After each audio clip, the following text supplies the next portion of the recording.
Chapter 1540. Enslaving a demon was like playing with fire.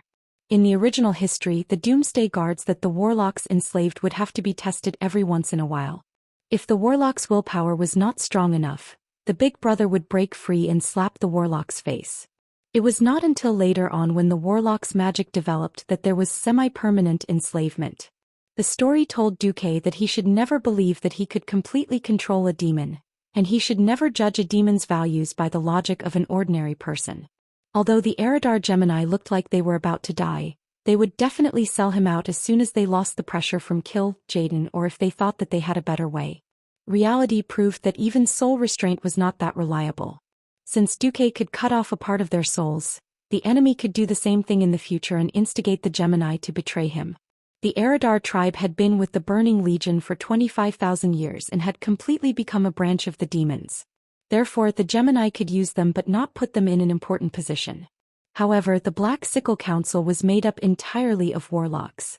With the history of the Eridar Gemini enslaving the Eridar Gemini as a reference, Duque knew very well how to use the two female demons. But Duque threw a document on the ground.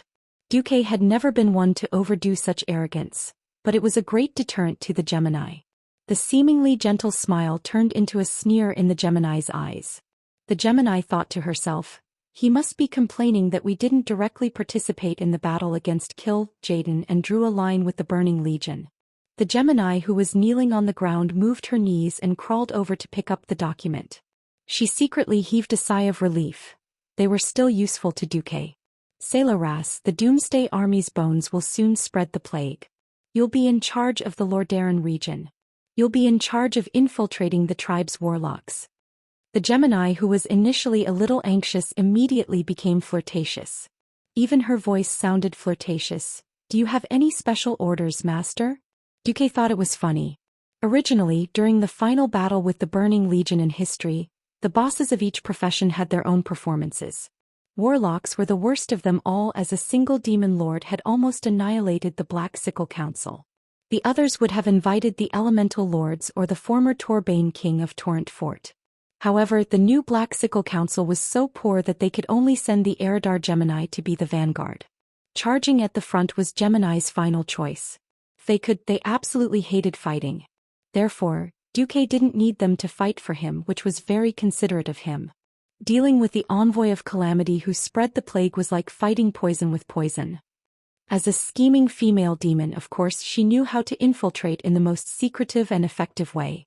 Infiltration was the Gemini's favorite activity. Seeing that her own sister was playing infiltration while she could only play with bones, even Queen Salola's showed a little envious expression. Duque did not look at Salola's. He only stared at Elise's. Sal has begun to study the path of elements. In fact, this was in conflict with the warlock path.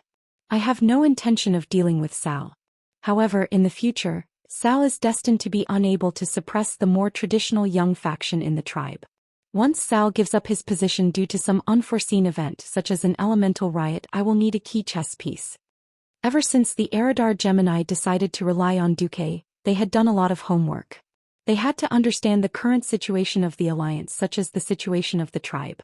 It was precisely because the alliance was completely united that no force other than Duque could affect the overall situation. That was why they were so respectful of their new master. The tribe was different. At first glance, the tribe had gained more than 2 million orcs, allowing the orcs to become the absolute core race of the tribe in one fell swoop. This made the tribe even more powerful. Didn't feel bad, did it? In reality, the tribe was now really in a precarious situation. Sal had saved so many orcs from the old tribe from the dead land of Draenor. In a short period of time, every orc would be deeply grateful to Sal. However, after a long time it would be a different story. The orcs of the traditional tribe were typical nomadic people. They would migrate to wherever there was prey. However, a complete and thriving food chain needed fertile land to support it. First there had to be grass, then there were small and medium-sized herbivores, and then there were large carnivores. The current territory of the tribe was all on the Kalimdor continent of Azeroth. The Forgotten's Winter Spring, the Tauren's Thundercliff, the Troll's Echo Islands and the Shining Plains, which was now controlled by the Rustwater conglomerate. Putting aside the territories of other tribes, the areas directly controlled by the orcs were now very barren.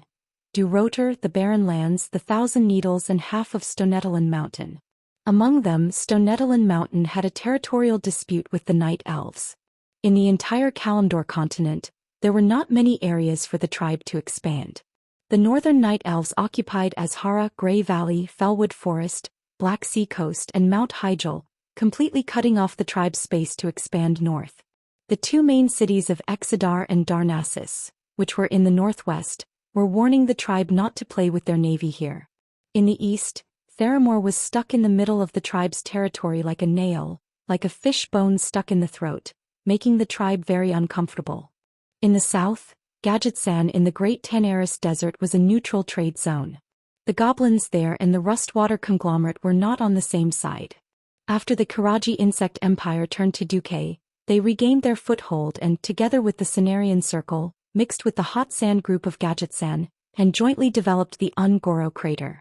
Originally, the hot sand group was quite angry when they lost Booty Bay. The problem was that the alliance gave the hot sand group a chance, but they couldn't get it back by sending troops.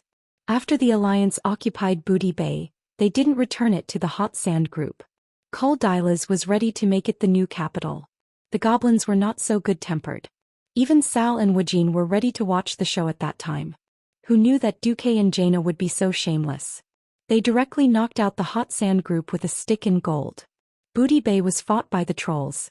If you don't have the ability to fight back, don't talk nonsense here. It's obvious that you can't handle it yourself, so the alliance killed the trolls. The alliance took the deep water port from the trolls with their strength. Why should the alliance return it?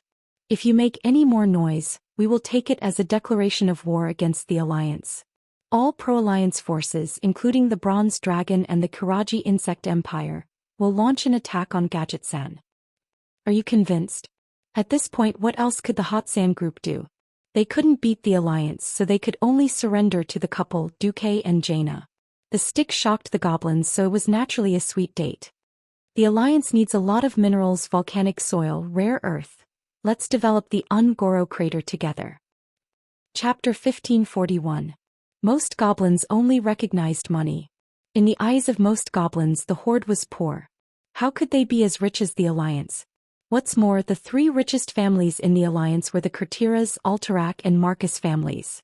The three families almost shared the same purse. Offending one was offending all three, and the alliance's leader was still the demigod Duque. There was no need to say how the Hot Sand Group would choose. The defection of the Hot Sand Group directly made the horde's southern expansion a bubble. After all, the Rustwater conglomerate could not go to war with its own compatriots for the horde. The only way to expand was to the west, the desolate land and Feralas. The former was ownerless, while the latter was occupied by a group of neutral forces that were not under the alliance's protection, such as the arena slave owners who had sold William as a slave gladiator. In the past, Sal would have handled the relationship with these neutral forces more carefully. Unfortunately, the food pressure brought by more than 2 million orcs was so great that Sal could not breathe. The horde could not rely on the alliance's food support, and the alliance's food was mainly cereals, which was not suitable for the traditional orc's appetite. Duque was generous and did not mind exporting pig-raising technology to the horde. Unfortunately, breeding was also an industry with a knack. If you wanted to raise pigs, you had to at least have pig feet, right? After half a circle, it was actually back to the old problem. The land was too barren and there was no industrial base and scientific knowledge. The alliance would give the horde a limited blood transfusion, but would never teach the horde to produce blood. Sal was determined and directly launched a war involving hundreds of thousands of orcs. The first war started in Durotor, and the horde directly used human wave tactics to destroy the centaur tribe entrenched in the south of Durotor. Then two fronts, one south and one north, swept through the desolate land and Feralas at the same time. It was worth mentioning that a newcomer rose in the horde. He was Gurus Hellscream, the son of Lord Howl, Grom. Gurus was born in Draenor's orc home garden, Nagrand. His growth was not contaminated by the demonic blood flowing in the invading Azeroth orcs. Although he was not affected by the corruption, Gurus had always lived under the shadow of his past. His father, Grom, was the first orc to be corrupted by drinking the blood of Manaroth, the Lord of the Abyss. Garush had been ashamed of his father's actions until he met Thrall, the Great Chief. The founder of the revived tribe told the young Gurus about how his father had fought bravely against the Lord of the Abyss, Manoroth, in the Battle of Mount Hyjal, and how his father had swept through the molten core and killed the traitor Blackhand brothers in Blackwing's nest. Finally, after the Battle of Karaj, he could no longer fight and had to retreat to the second line. Unlike the original history, the original Master Ho's merits and demerits were equal, and he was worthy of respect. However, in this life, Master Ho's merits outweighed his faults. As the founder of the new tribe, Master Howl used the extra time he had to live to add even more heroism to his heroic legend. If there was anything Garush disliked about his father, it was that he had sworn to serve a human demigod after his death. Generally speaking, Garush worshipped his father.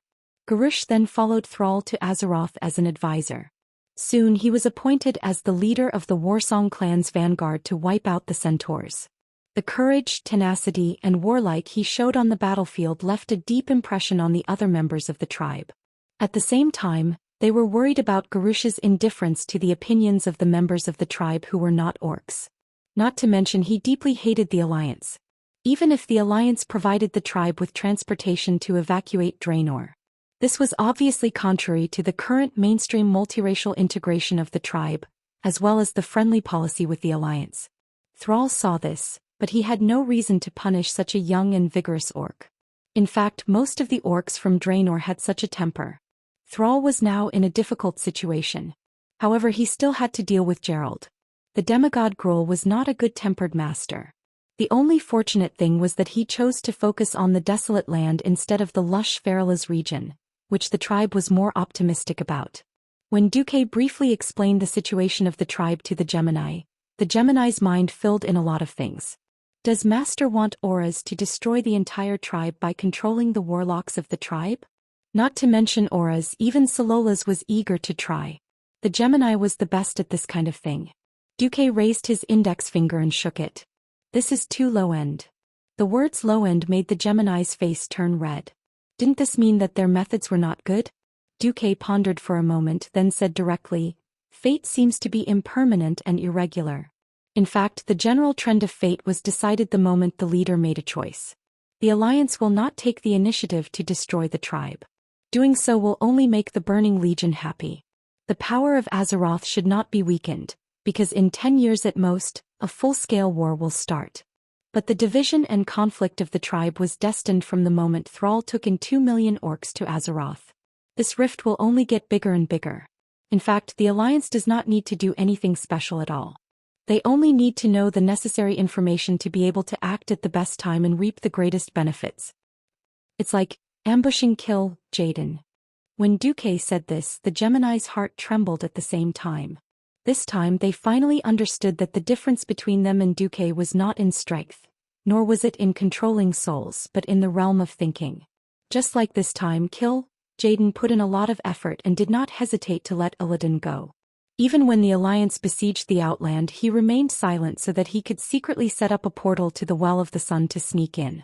After plotting so many schemes and spending so much time, in the end, wasn't it all because of Duke's crucial point, directly causing him to fly into the sky?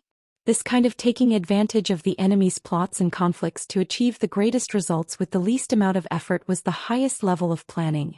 Kill Jaden was a chess player with the universe as his chessboard, then Duque should be the chess king, right? Suddenly, for the first time in their lives, the Gemini felt a sense of fear towards Duque. Could it be that Duque was really the god of fate that Tyron spoke of? The Gemini retreated.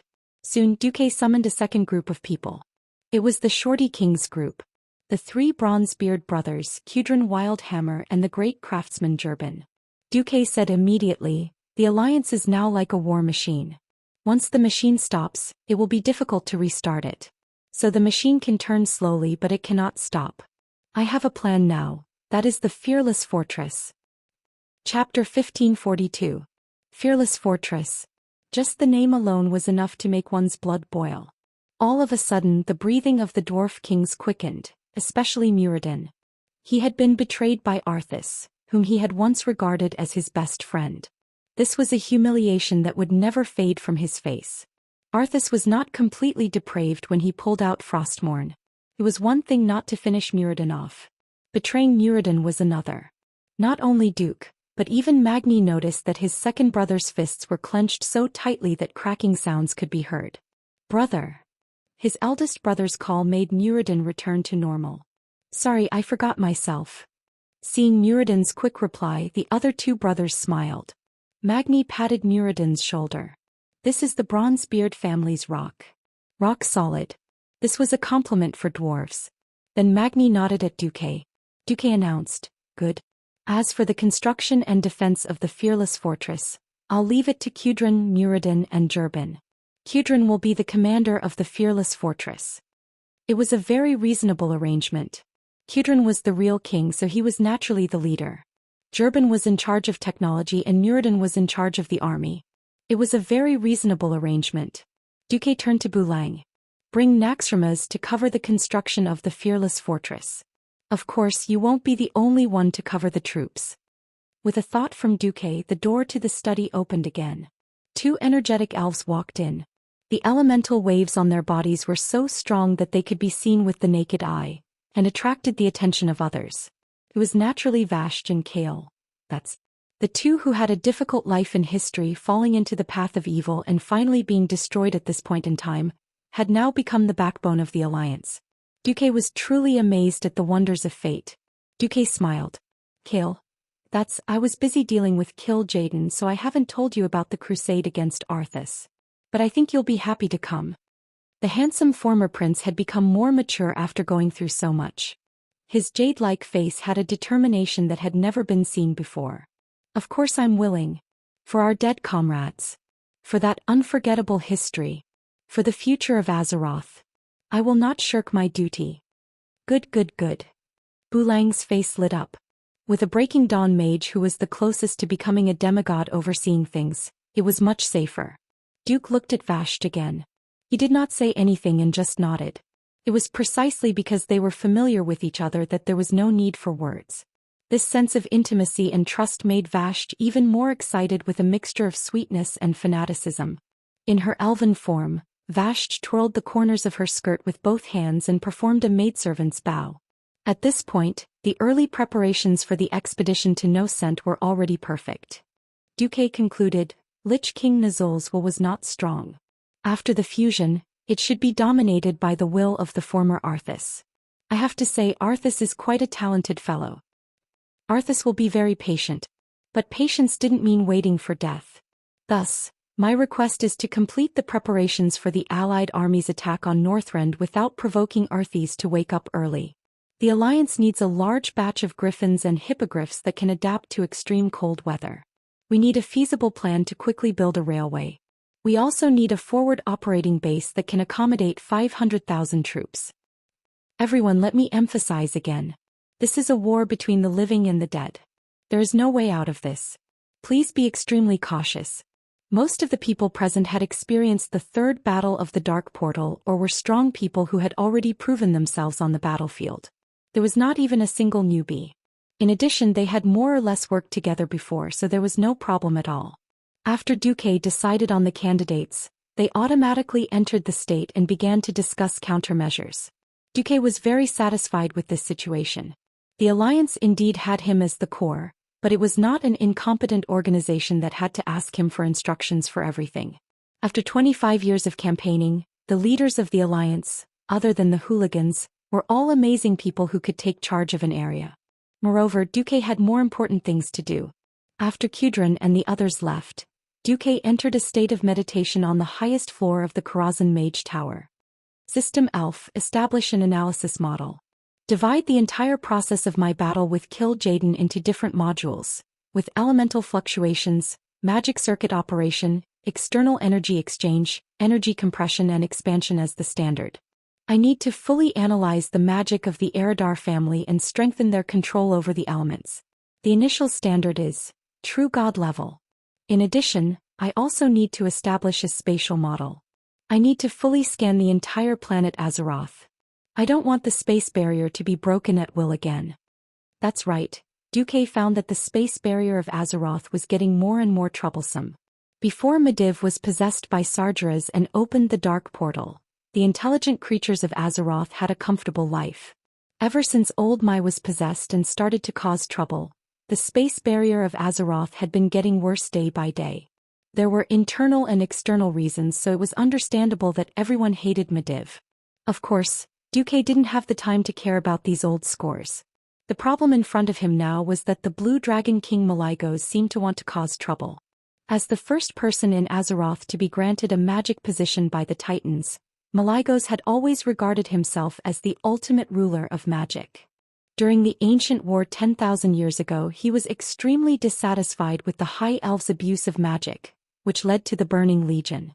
The first Well of Eternity exploded, splitting the continent of ancient Kalimdor into 4 large pieces, causing devastating damage to the planet's environment. The Well of Eternity on Mount Hyjal also exploded, blowing up the entire mountaintop and causing irreversible damage to the surrounding ecology. Now even the Well of the Sun was being spied on, and Kil'jaeden was almost let in. It was hard to say whether Malygos would act on a whim as he had done in history. After all, in the original history his wife had died and his children were gone. His once lively family had now become desolate, and the ones who did this were his brothers who had been through life and death with him. This was a huge blow, and it directly caused Malygos to become crazy. His mind was extremely unstable and he didn't care about the Guardian of Magic at all. Just like that, he went crazy for almost 10,000 years, until he absorbed part of the Nether Dragon's essence by chance, and unexpectedly regained his sanity. But who knew that Malygos might have been crazy for too long, and he actually figured out a set of logic to convince himself. This set of logic was: mortals use magic to cause disasters, and disasters will destroy Azeroth. I'm the guardian dragon of Azeroth, so I want to ban mortals from using magic and destroy all magic creations. Chapter 1543. However, would Malygos still do the same in this life? Duke couldn't help but put a huge question mark on his head. After all, I've already avenged you, Elder Malygos. Nethario, the Wing of Death, was already 3 feet tall. And more than 20 years ago, no one really knew what kind of indescribable cruelty you did when you returned with Nethario's dragon head. You've avenged yourself, so theoretically, you shouldn't be so resentful anymore, right? Duque really couldn't make up his mind, so he could only ask Alexstrasza for help. When the human form of the Red Dragon appeared in the magic communication mirror, Duque directly asked his question. Right, does Malygos have any opinions about the Sunwell incident? The queen put her hands on her hips and said helplessly, he's been throwing a tantrum recently. He said that the Well of Eternity and the Sunwell are scourges, and that we, the dragon aspect, can't guard against thieves no matter how hard we try. When Duque heard this, his heart skipped a beat and he cursed inwardly. It was hard to guard against thieves day and night. If Malygos insisted on treating the Well of Eternity and the Sunwell as thieves, then it wouldn't be a good thing. The Well of Eternity had been blown up twice and there was nothing left. Although the Blood Elves wouldn't use the Sunwell specifically now, what if Malygos interfered and said that the Blue Dragons would take care of it? Should he give it or not? If he gave it, where would Sylvanas put her face as a queen? If he didn't, what if Malygos got angry and ordered the Blue Dragon Legion to attack Silvermoon City? Silvermoon City's defense was not bad, but that was only at the level of mortals. Even though the elites of the Blue Dragons were wiped out because of Nethario's betrayal in the Ancient War, they could still pull out 8 or 10 adult dragons. If the young dragons and fledglings were included, there would be even more. Once the war with the Blue Dragon Legion started, the Alliance was bound to stand on the side of the elves. At that time, how would the Dragon Sleep Temple be dealt with? In any case, the best choice was to eliminate the conflict before it started. Otherwise, when it came to the point of life and death, no matter which choice was made, it would still be Azeroth that would suffer in the end. Every time a dragon aspect died, the planet's protection array would weaken. Even if he found a successor, the new would not be as good as the old. For example, Onyxia was just there to make up the numbers. Having her was better than nothing. Dragons had their own way of thinking, and it was difficult for Duque to figure out what Malygos was thinking. In the end, he could only let out a long sigh and express his worry. Alexstrasza, you and I have known each other for so long, and you know that. I've always prioritized the safety of Azeroth. I have never wished to judge my own people with the greatest malice. But I've never been able to talk to Malygos, and I'm really worried that he'll go too far this time. You mean, if? I said if.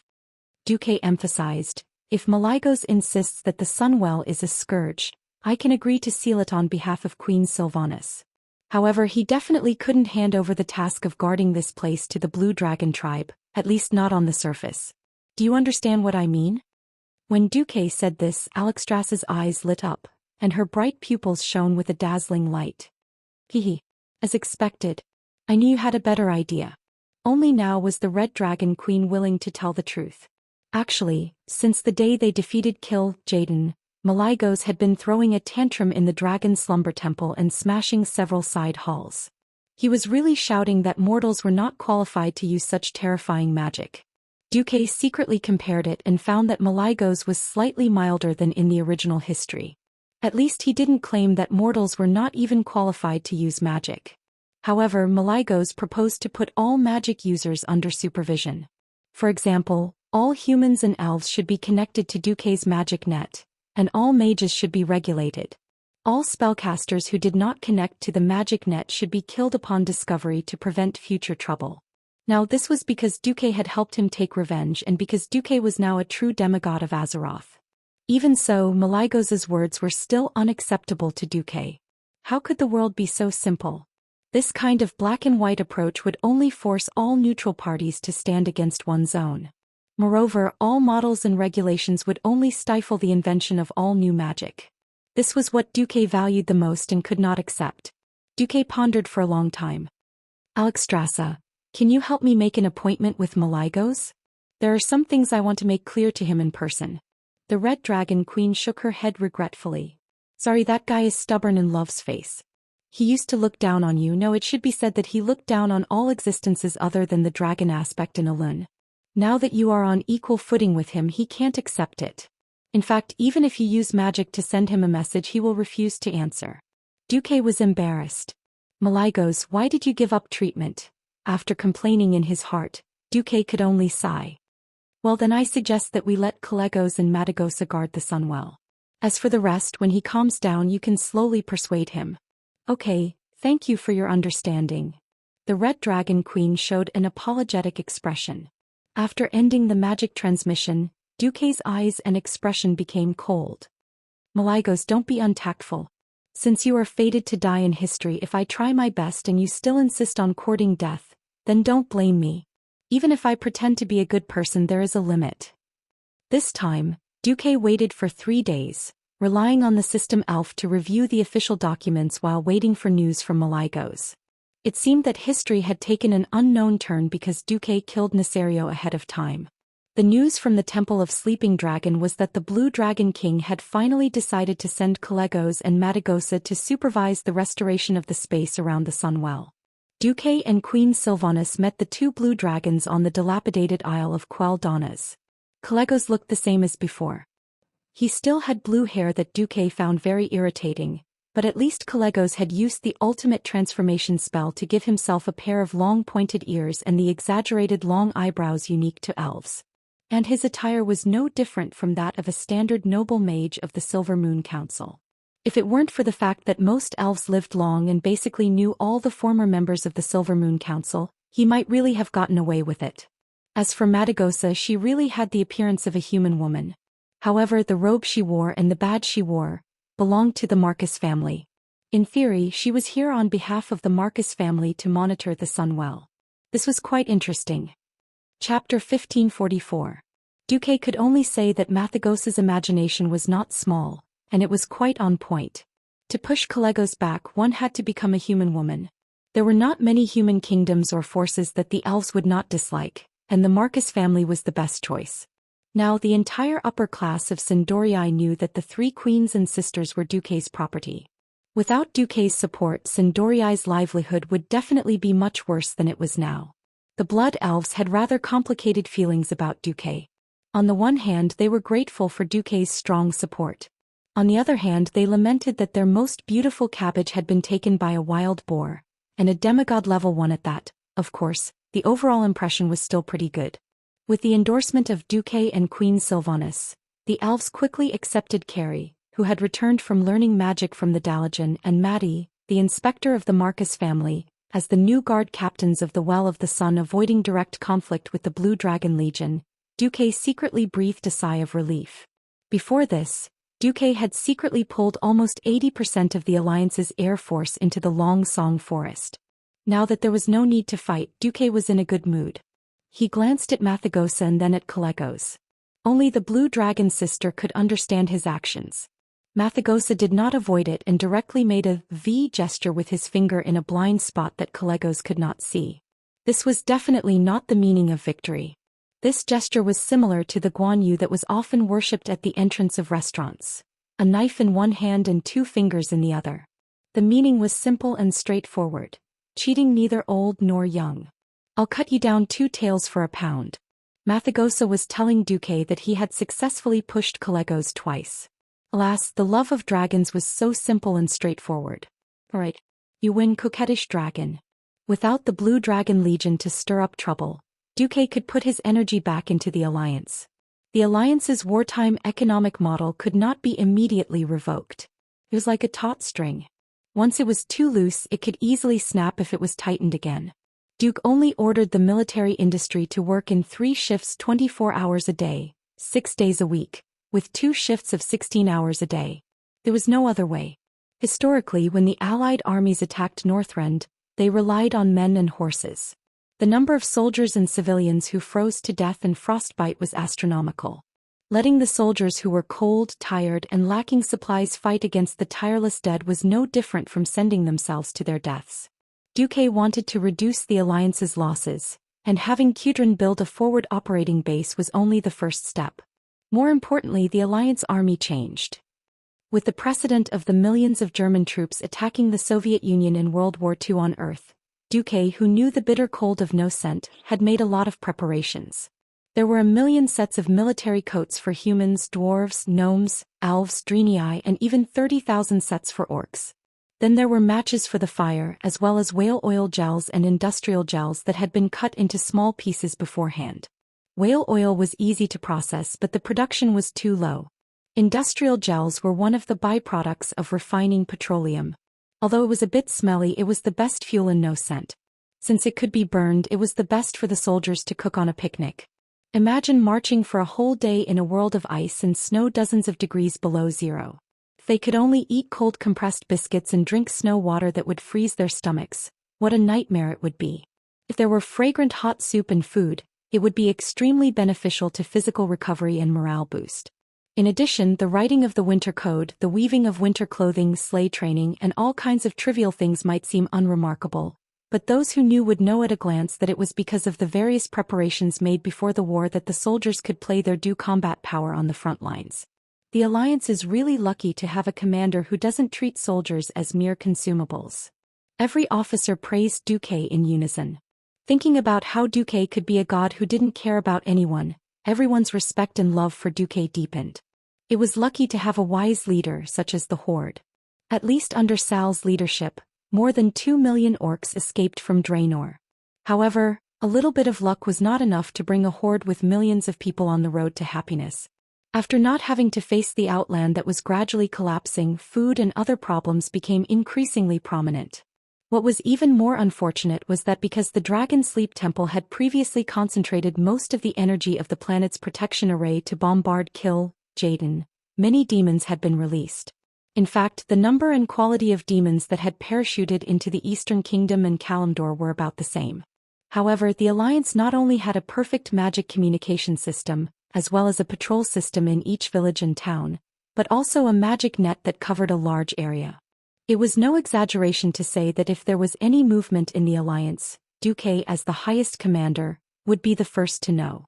Orders were relayed from top to bottom, and elite troops were sent to eliminate the scattered demons in the bud. The Horde was different. The addition of 2 million people made places like the Barren Lands more populated. Unfortunately, orcs were not creatures that didn't eat or drink. They instinctively gathered in the few oases in the Barren Lands. Because of their living habits and the lack of planning by the upper echelons of the Horde, this led to the rapid consumption of water resources. At the same time, the concentration of population encouraged the spread of demons.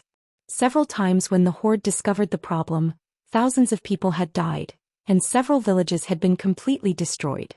The entire land of Kalimdor could be said to be full of beacons. So, having a transmigrator as a leader was not only luck but also bliss. Unknowingly, the gap between the Horde and the Alliance did not shrink because of the influx of a large number of people. Instead, it became wider.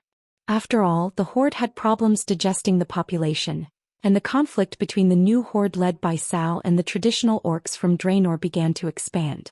Just as one side was recuperating and the other side was in turmoil, it was autumn of the 25th year of the Dark Portal. On October 3rd, Zhou suddenly received bad news. What? We lost contact with the entire Blackbone clan? There are even traces of corpses crawling out of the graveyard.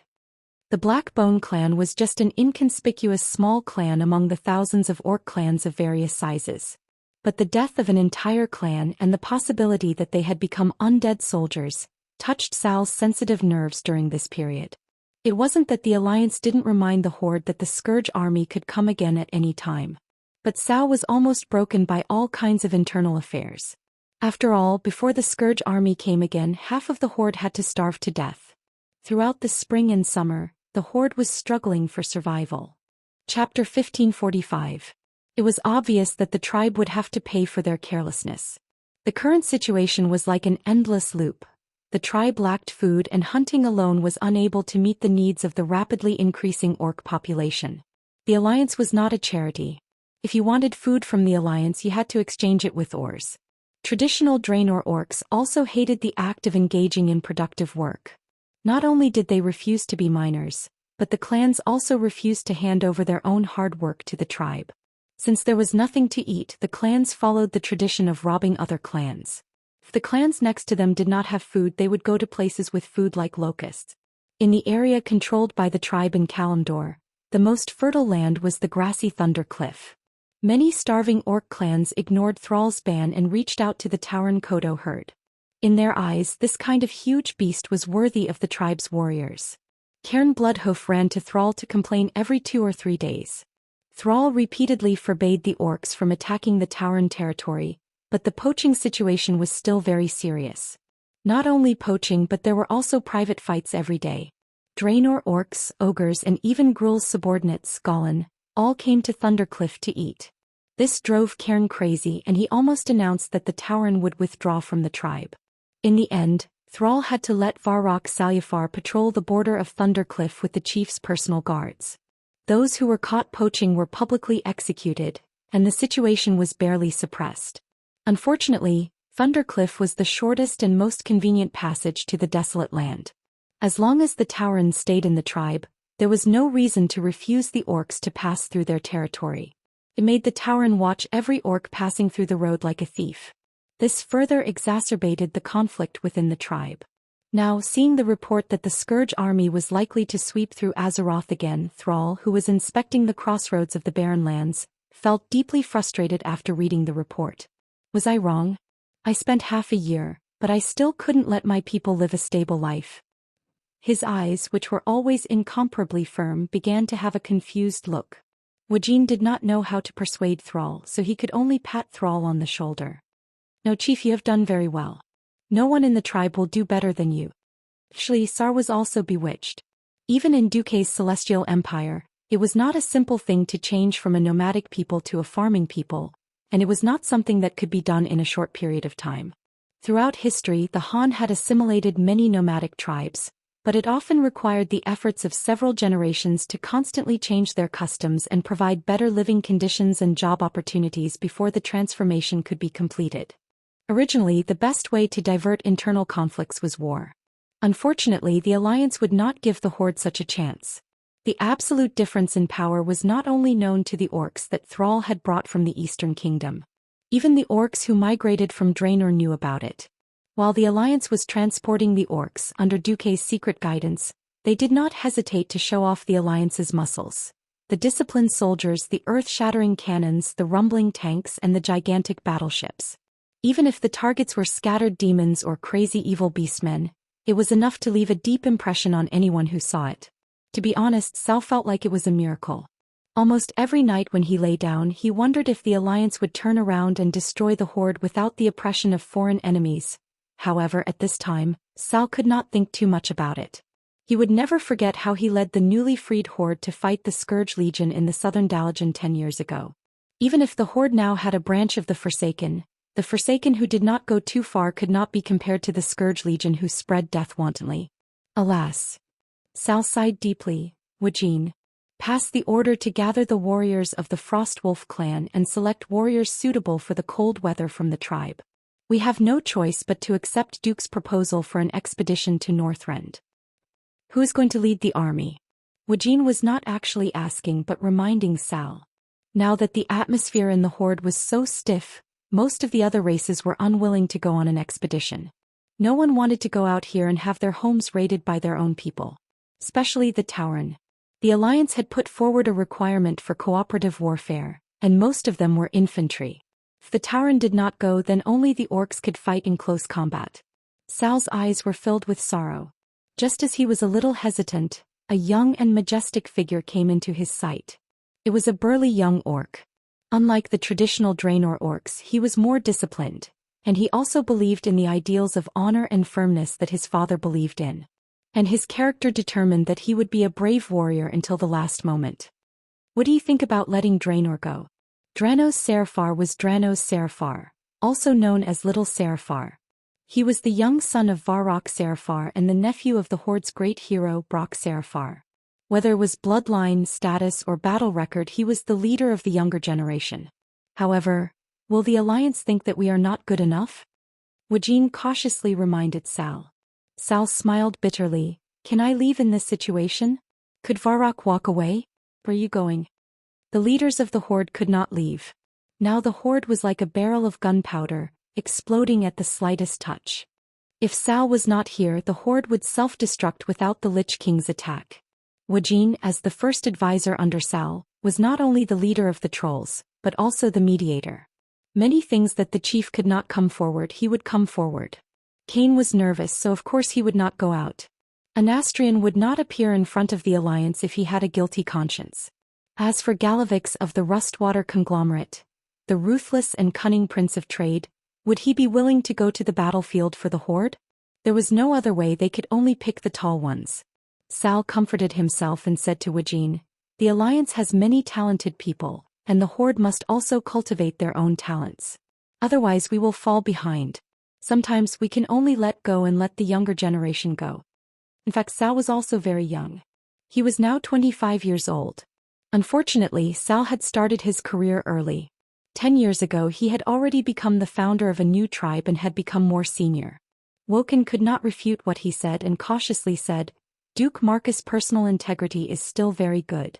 At least he has never broken his promise, nor has he deliberately harmed the Horde. I can only hope that everything goes well. Cao sighed. Chapter 1546. On the Alliance's side, Duque, who was in his own study in Karazhan, felt his balls ache when he heard that Thrall was really going to send Salyafar over. Damn, was he really going to repeat the Gate of Heaven's wrath? The answer was obvious. Only a moron would do such a thing. In history, it was the Stormwind City Regent, Duke Bolvar Fordragon, and Salyafar who led the Alliance and Horde armies to fight side by side against the Gate of Heaven's wrath. Then Lich King Arthas, who was supposed to be in charge of the Ice Crown Fortress, appeared. How could Salyafar, who had the word brave carved on his chest, be afraid when he suddenly saw the enemy boss? He just went for it. He wanted to hack Arthas to death with his axe. In the end, not only did the Japanese not succeed, but they were also taken advantage of. Second Fool used Frostmourne to cleanly cut down Salyafar Jr. just as the war was about to break out. The Allied forces fell into the Dreadlord Vermithus's trap. Master Potioneer Putray of the Royal Pharmacist Association of Undercity betrayed them. This old fox used a new plague to kill all the undead Alliance and Horde soldiers at the Gate of Heaven's wrath. Duke Bolvar was on his last breath, and Lich King Arthas retreated with heavy injuries. The Red Dragon Queen, who rushed over after hearing the news, found that the poison was spreading quite seriously. If it wasn't suppressed, all of Northrend would become a world of death. After all, the Dragon Slumber Temple was also in Northrend. Alexstrasza directly ordered the Red Dragon Legion to set fire to the battlefield with a powerful and blazing dragon breath to suppress the spread of the plague. In the original battle at the Gate of Heaven's wrath, it could be said that the Calamity, the Alliance, the Horde, and even Sylvanas were the losers. It was like 4 people playing mahjong and everyone had lost. In the end, the mahjong table was winning money. The situation in this life was very different from history. Duque couldn't afford to lose any of the Alliance's higher-ups just for a little Salyafar who only knew how to be reckless. Moreover, there were so many veterans of the Alliance who had changed their fates and survived. When would it be Bolvar's turn to fight? So far, Bolvar didn't have any notable achievements. He was just someone who looked after Varian's house. Duque couldn't bear to send young Salyafar off with William and his team. But won't a Nastrian cause trouble? Duque seemed to be muttering to himself. But there were two other beings in the room. Without a doubt. Definitely. The two voices spoke almost at the same time and then they looked at each other. Queen Salolas took the initiative to lower her head and avoid eye contact, while Vashti, who was dressed in a white lace-made uniform, raised her chin slightly, seemingly a little proud. Duque rested his chin on his hand. He knew that Vashti was faking it. She used to be a palace maid. First, she fought secretly with other maids in the palace for 1,000 years. Then she fought openly and covertly in the dark underwater world for 10,000 years. Her skill in palace fights was no less than that of the Eridar twins. If Duque hadn't secretly held back before Vashti became a Naga and inadvertently made himself her only beacon of hope, Duque wouldn't have the confidence to control such a powerful demigod with a fickle personality. Moreover, Duque didn't trust the Eridar twins. It was indeed more suitable for Vashti to suppress them. Salolas, I want you to keep an eye on the tribe's bones. Salolas immediately understood. I'll focus my attention on the guys other than a Nastrian. In a rare moment, Duke and Saloras looked at each other and smiled. It was good to have a smart subordinate. As a female demon who had personally come into contact with the Sun King, she could be said to have an extremely accurate grasp of the human heart. Since the Sun King wasn't willing to jump out immediately when Kil'jaeden descended and shout welcome to the king's army, then he definitely wouldn't dare to personally make a move on such a small matter in no scent. Now he had a very advantageous position. Back then he had persuaded a few dreadlords to rebel against the Lich King. Afterwards these few dreadlords followed him into the tribe.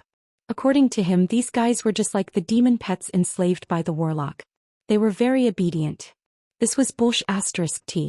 Even Duke did not dare to say that he could completely control the Eridar Gemini. How could a mere breaking dawn from the Anastrian district dare to say that he could control a few dreadlords that were at least at the beginner stage of the Void Lord rank? He was already on Kil'jaeden's side, so it was reasonable for him to collude with the dreadlords. If anything happened, at worst he would push the dreadlords out to take the blame. It didn't matter even if Sar didn't trust him. The tribe seriously lacked magic professions, and just relying on the tribe's second-rate warlocks wasn't enough. As long as he still had value, Sar wouldn't casually deal with him and his Forsaken subordinates. Letting Salolas monitor the Forsaken was like fighting poison with poison. The only thing that made Duque a little uncertain was Arthas' next move. Arthas, who had already become a Lich King, was extremely arrogant. Back then Duque had slapped him in the face, once broke his hand, once chopped his waist, and even robbed Jaina. With Arthas' personality he definitely wouldn't be able to take this lying down. Now, as expected, the plague that spread the scourge had come. However, in the face of Salola's methods, the few weaklings from the cursing sect quickly confessed how many times their former boss had been to the brothel. Moreover, the Alliance had recently implemented the strictest quarantine system. Any food that was over 100 kilograms had to be personally inspected by a cleric before it could be circulated in the market. Furthermore, it was inspected once a day. This move of the Scourge army had tricked the Horde, and the Alliance was unharmed. At the same time, the Alliance also managed to gain a wave of reputation. When the Holy Knights publicly burned the cultists of the cursing sect, together with the food that had been corrupted by the plague, outside the main cities, the people's calls for battle reached its peak. This level of conspiracy was at most harassment. Originally, in history, Naxxramas had once again visited the territories of the Alliance and the Horde, announcing the return of the Lich King with death and destruction. Now Naxxramas had nothing to do with the two idiots. Duque had put a lot of effort into the Flying Fortress, making this fortress no less inferior to Duque's own mage tower. Only an idiot would think of attacking Naxxramas by force. Otherwise, avoiding a flying fortress directly under the jurisdiction of a demigod would be the right thing to do. Of course, Duque couldn't take Naxxramas to the Ice Crown Fortress. Although Naxxramas was easy to use, it had a fatal flaw. It wasn't on any source of magic. although the characteristics of the Titan creations allowed it to float in the air with only a small amount of energy. In order to maintain its floating state, it ultimately relied on the support of Duque's weave. The Ice Crown Fortress was located on the largest elemental passage between the Frost Elemental Realm and Azeroth. Who was strong and who was weak it was clear at a glance. At this time Vashti swayed her waist, walked over and gently massaged Duque's shoulders, reminding Duque, "Men always want face." Chapter 1547. Duque's heart skipped a beat. Vashti's reminder was indeed useful. The Alliance's current territory was too large. If they wanted to bully the lower tribes, the Alliance's military strength was definitely enough. To defend against the Lich King who stood at the top of the demigod level, the Alliance's current defense was not enough. If Arthas personally came to destroy their homes, not to mention small towns except for the Dalajan who could attack and defend, most of the capital cities would not be able to do so. Excluding Duque's Karazhan, at most the Watchtower as well as the Fearless Fortress and Naxxramas, which were under construction, could withstand it. Wherever Arthas appeared, the entire airspace would be dominated by frost elements. Unless Duque personally made a move, no one would be able to teleport over. Demigods were not easy to make a move. After killing Jaden with a big move, Elune had already spoken, telling Duque to take it easy. The great power used by the true gods of Azeroth and demigods was, after all, the energy of planet Azeroth. If it was overused it would hurt the vitality of planet Azeroth. The last time he killed Thun, the planet's vitality had already been greatly damaged. It was in the recovery period and could not afford to make any more trouble. Damn. Duque could not make a move casually, and conversely, Arthas did not dare to leave Northrend casually. Without the geographical bonus of that icy and snowy continent, would Arthas dare to fight him, Duque, when he had the geographical advantage? This was a big question mark. There were many strong people on the other side who could come out and cause trouble, but there were only a few who had the deterrent power of a nuclear strike. Vashti's reminder was very good. Since it was impossible to predict the enemy's target, he would use the enemy's weakness and force the enemy to hit the designated target. Duque tilted his head and smiled at Vashti. Vashti understood at that moment and bent down to move closer to Duque. Duque did not have any desire. He only caressed her smooth face and gently said, "Since I casually changed your fate back then, and you have chosen to follow me now, I swear I will let you live a good life." Vashti smiled faintly and gently held Duque's hand, rubbing it. "Being able to serve Master is my greatest wish." She put her mind in the right place. She had arrived too late and missed the rise of Duque. If she couldn't enter a man's heart during his difficult times, then the weight of this woman in a man's heart would always be limited. This was a matter of timing. Once missed, there would be no more opportunities. The three Windrunner sisters, Tyrande, Jaina, Elucia and Kalia, these seven had an unshakable position in Duque's harem. Vashti could only play the role that was most considerate and could help Duque the most. Only then could she ensure her position. At the very least she would be the #1 person in the harem. At this point she had more and more hope of success. Duque calmed his mind and sent a magic message. Soon the portal at the top of the Karazhan Tower opened, and Jaina's beautiful figure appeared. Before Jaina entered Duke's study, Vashti obediently performed a maid's salute and retreated. "Good day, madam." Vashti bowed to Jaina as she left.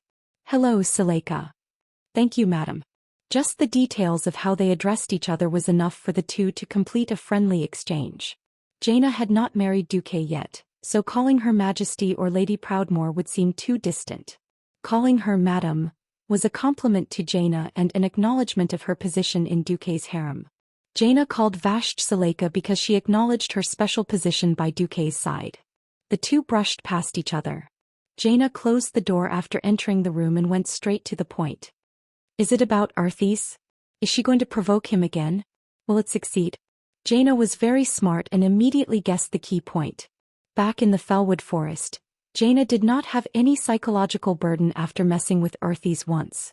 It was just that she did not think that Arthas would kneel in the same place twice. Duque shook his head.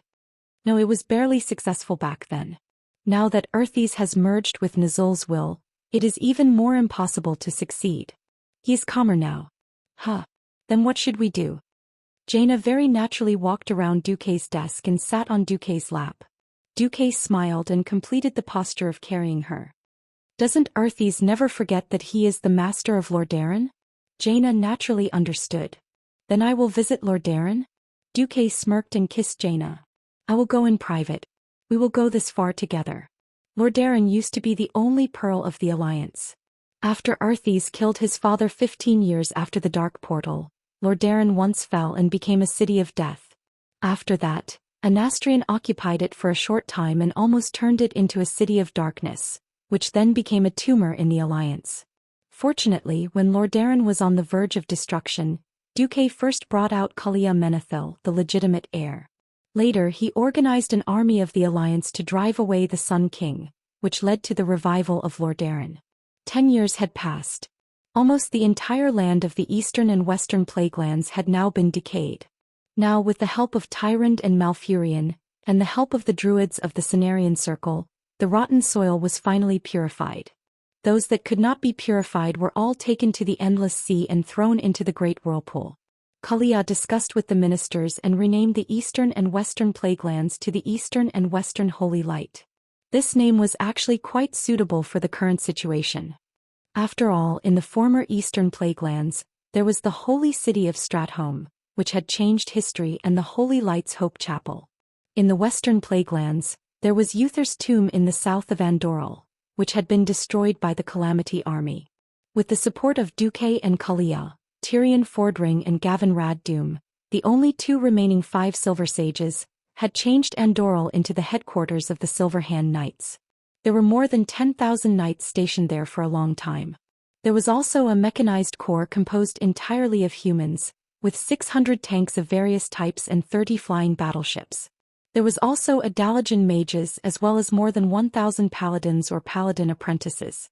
It was precisely because they had suffered the greatest destruction and degradation that the people of Lordaeron had the strongest will of the Holy Light. In front of the teleportation portal of New Lordaeron City, the royal knights were lined up neatly, holding their shining swords high. They welcomed the visiting Queen Cratiras with the most orderly military formation amidst the music. Sister Kalia, Sister Gianna, the 2 beautiful queens hugged each other warmly. Unlike the formal greetings between the heads of state, their special identities as members of Duque's harem made them really close like sisters.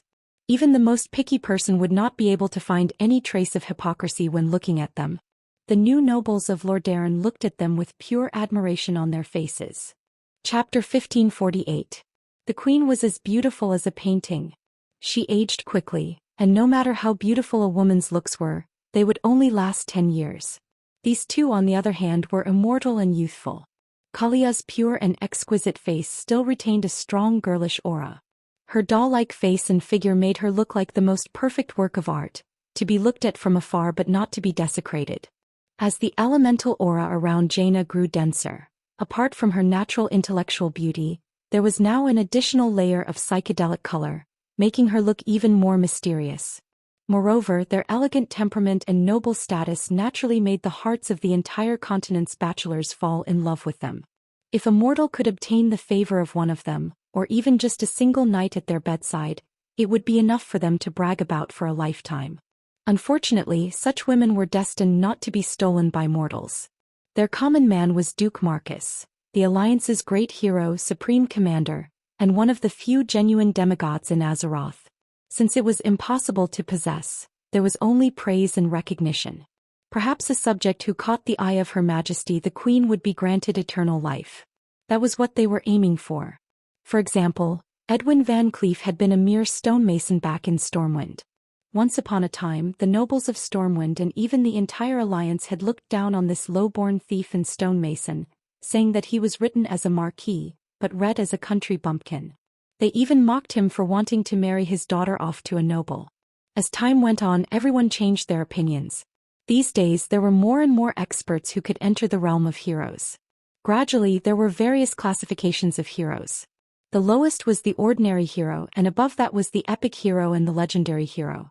According to the latest classification, Edwin, as the father, was epic, while his daughter, Vanessa, was already a legendary hero. Marrying off his daughter to a noble was a mortal's idea. The truly amazing thing was to send his daughter to be a maid under Duque's command. It was true that the Marcus family's status had risen with Duke's advancement. Didn't they see that even the maids were leveling up? When Vanessa had been a maid for the Marcus family, she was just a girl with better skills.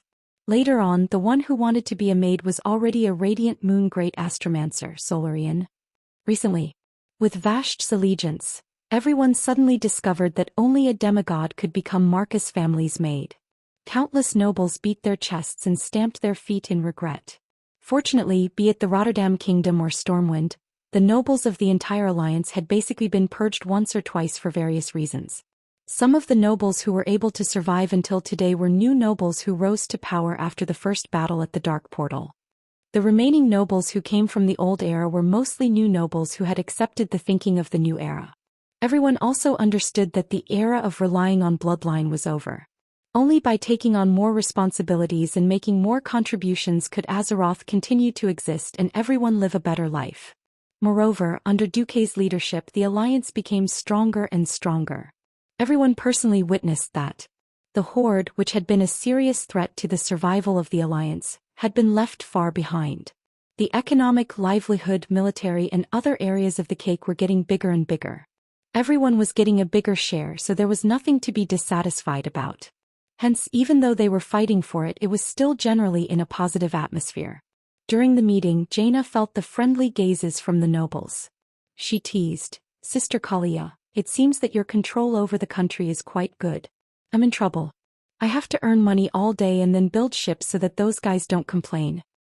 Don't tease me, you rich lady of Azeroth. Even I want to rob you of your private stash." Kalia hooked Jaina's little nose. Take it. What's mine is yours too." Jaina hooked Kalia's arm and teased her as they walked into the palace. On this day, the meeting between the two beautiful queens became the topic of conversation for all the citizens of Rotterdam after they ate and drank. 25 years ago, the Rotterdam Kingdom gave people the feeling that it was still in extremely backward Middle Ages. With the large-scale promotion of magic communication, the beautiful scene of the Queen's meeting was almost simultaneously spread to the entire Rotterdam Kingdom and the Alliance. This was the foreign version of the news broadcast that Duque had single-handedly created. After entering the Rotterdam Kingdom, the two queens talked and laughed as they entered the bedroom. After Kalia asked the servants to leave, a portal opened in the bedroom that was supposed to be in a state of space shielding. Duque walked out of the portal with a smile. "You're here. You've been hiding in Karazhan lately and rarely come to see me." Kalia pouted and pouted. Although she said that, she leaned over and offered her red lips directly. "Aren't I here now?" Duque took the opportunity to taste the fragrant lips of this beautiful queen who always maintained a pure heart. Immediately after, Duque hugged Jaina and gave her a kiss. Favoring one and discriminating against the other was a big taboo in the harem. Kalia asked, "Arthas, will his men come?" "Yes. Because he's Arthas." Duque's answer was more like a tongue twister. In fact, this was a judgment made based on Arthas's character. Arthas was not simply brainwashed and joined the Scourge army and then became the Lich King. He was Nazul who patiently tempted him step by step, pushing his soul into the abyss and finally achieving the end of the fall. The advantage of this was that Arthas would not be like the other paladins who were forcibly turned into Death Knights. Once their control was slightly weakened, they would immediately rebel and turn their spears against the Scourge army. The disadvantage was also obvious. Arthas retained his previous memories, personality and way of doing things. In a sense, after completely merging with Nazul's soul, it was to gain the advantages of both of them. For example, Arthas was more courageous than Nazul, and the merged Lich King was no longer a coward. Another example was that Arthas could obtain Nazul's mind full of shadow magic, and become a true dual practitioner of magic and martial arts. However, even with the integration of the advantages of both of them, such a Lich King could still not be said to be perfect. In the end, the two of them were born with too many flaws. In theory, if they merged with the soul of another strong person, the effect would be better. Unfortunately, souls were not things that could be merged just because they wanted to, and souls that were too weak had no value in merging. It took Arthas almost 10 years to perfectly merge with Nazul. No one knew what the result would be and how long it would take to merge with another one. What's more, Duque would not give them this time. The fearless stronghold was being built in full swing. With the Alliance's hands free, if Arthas did not fight back, The shameless Duque did not mind building fortresses all the way to the entrance of the Ice Crown Fortress, and then having a fortress against a fortress. Well, with Naxxramas, a total of 2 fortresses against 1 Ice Crown Fortress. Chapter 1549. In a sense, this was a counterattack that Arthas had to make under the pressure of the general situation. It couldn't be helped. The general situation was in Duque's hands. If he didn't want to lose even his pants, Arthas had to take the risk. However, he retained his memory and part of his humanity, and Arthas' weakness was fully exploited by Duque. Arthas had always claimed that he was the king of Lordaeron and the only legitimate ruler of the kingdom. But now, the one wearing the crown of Lordaeron was his most beloved sister. Tyrrhenas had never cared much about the siblings and only kept making demands and criticizing him. Every night when he dreamed of his father, he still didn't think that killing his father was a mistake. Kalia was different. His mother died early, and as his sister, Kalia was the last harbor of his soul.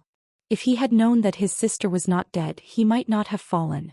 After all, in his heart, it was his father's greed for Alterax's land that led to Nethario, the wing of death, and his sister's death.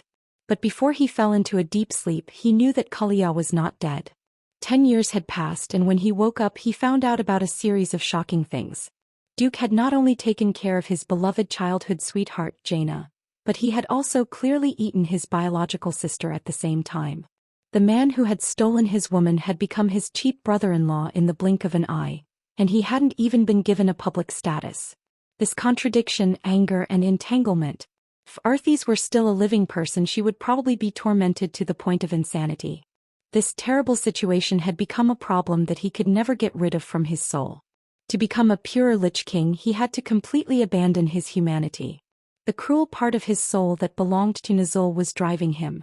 And his reason told him that this meeting between the 2 queens was a trap. So what if it's a trap?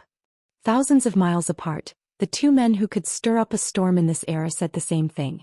The only difference was that Arthas was sitting on an ice throne made of frost elements, while Duke was lying on the soft velvet bed, looking at Kalia, who was wearing white silk, and Jaina, who was wearing black silk, intertwined with each other as they slept. That night, dark clouds covered the sky and there was no moon in the sky. The radiance of Elune did not reach the ground at all. In the pitch-black land of Rotterdam, even the brightest lighthouse looked like a firefly in the dark. Heaven and earth were covered by a hazy mist. In the sky, a large ice-bone dragon led a group of ice dragons, continuously flapping its wings that had long lost their membranes and were only left with a skeleton. They charged into the sky of the Rotterdam kingdom at high speed. These lifeless bone dragons relied on shadow magic to fly, not their wings. All the movements of flapping their wings were just a habit left over from when they were alive. Everyone attack. We have to kill our way in before the magic defense system of Lordaeron City is activated. We have to punish those who refuse to accept the honor of the Lich King's death. Announce the return of the Scourge army with the bloodiest massacre. The one leading them was the former Blue Dragon Queen, Sindagosa. 15 years ago she had been resurrected by Nazul and saved Arthas. Ever since then she had been the most loyal guard of the Ice Crown Fortress. Tonight, as the most powerful assault force under Arthas, she led the Ice Dragons, who had also been resurrected by the Lich King, to carry out a surprise attack in the night. Don't worry. As long as we suppress our elemental waves, those puny humans won't be able to find us before we enter their visual range. Sindagosa announced to her subordinates. The night was the best cover to begin with. Coupled with the fact that it was a dark night filled with dark clouds, the ice dragons shuttled through the thick layers of clouds, adjusting their course purely by sensing the aura of the living. She did not believe that the slow and low-flying griffins or hippogriffs could detect the ice dragon army thousands of meters in the sky. In theory that was true. Be it Sindagosa or Arthas, with their outdated knowledge, they could not imagine the drastic changes of the times. In the city of Rotterdam, not many people noticed that in the barracks in the 4 directions of the city, there were a few huge metal pans that kept spinning. Even more so, no one realized that this thing would bring about epical changes. Theon watched as a bunch of low-ranked mages fiddled with magic equipment that he did not recognize, and then reported sets of data that he did not understand at all. He sighed deeply. Times have changed. Not far behind him, Duque stood with his hands behind his back and smiled. Indeed, times had changed. After experimenting with the sonar system in the outer realms, radar was naturally placed on the Alliance's research agenda.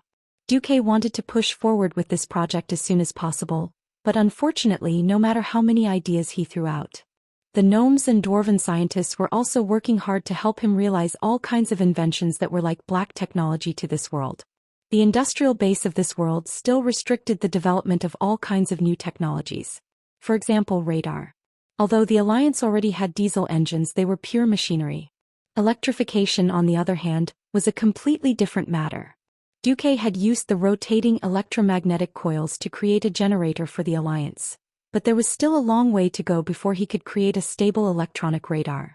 Fortunately, in addition to technology, there was also magic in this world. Duque could link the weave and make each node of the weave emit weak elemental waves at a fixed time and frequency. The Ice Dragon army, who did not know, thought it was natural elemental waves. In fact, the missing and feedback of each elemental wave had been collected by the elemental radar at each node. After a long period of training, these earth mages who had been unable to advance further in the field of magic found a new life value in this special field. Elemental reactions confirmed.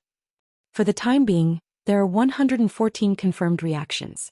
Direction 5 degrees west-northwest, speed 71 kilometers per hour, and still accelerating. Griffin Brigade of the 1st Air Force of Rotterdam, asking if they want to intercept it? In the newly established Air Force Command of Rotterdam, it was a scene of bustle. The noise made traditional knights like Tyrion and Gavin Rad confused. Finding the enemy through radar and commanding the Air Force was a headache even for Kudrin Wildhammer, the #1 person in the Alliance's Air Force. Yet Duque the Transmigrator did it well. Faced with the inquiries of his subordinates, Duque shook his head. Griffin Brigade, don't go. It's a pointless waste of combat power. Order the Brothel Brigade to get into formation and fire according to the shooting elements I provided. Listen to my command and fire in sequence. 3. 2. 1. Launch the flare. The Ice Dragon army, who had been traveling at high speed through the dark clouds, suddenly saw their eyes light up as a violent shock wave spread through the clouds above their heads. The next moment, it was as bright as day above them. That's impossible. Sindagosa was shocked. The sun seemed to be very strong tonight. Chapter 1550. Almost at the same time, Kalia, who was sleeping soundly in the palace of the Rotterdam kingdom, suddenly raised her long eyelashes, and her sapphire-like eyes lit up. Just as Kalia was about to move, she suddenly realized that Jaina was hugging her even tighter. Jaina whispered into Kalia's ear, "Sister Kalia, you're not being good. Leave everything to Duque." Kalia understood everything at once. She was a little confused but soon blushed with happiness. So, Duque has already arranged everything. He's such a gentle person. As the queen of the Rotterdam kingdom, she naturally had the responsibility of guarding the land. Duque took over the defense and deliberately tortured her in the first half of the night to exhaust her physical strength. He didn't want her to know that her beloved brother had sent powerful subordinates to kill her and destroy the kingdom that had been passed down for 2,800 years. Unfortunately, with the improvement of Kalia's strength, she was already infinitely close to the level of an archbishop.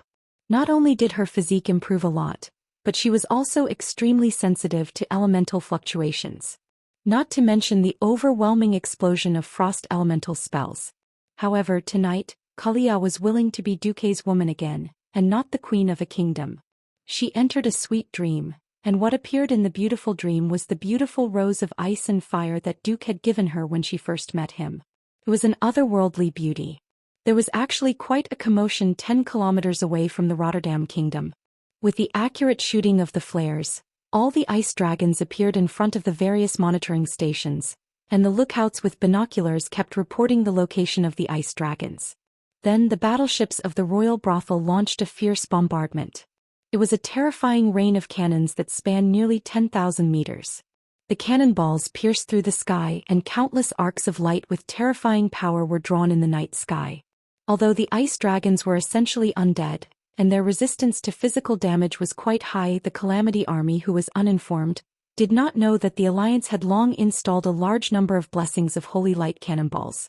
The cannonballs that exploded not only had physical damage, but also had the dual attributes of fire elemental and holy light. Ice Dragon's ice shield was easily broken like a soap bubble.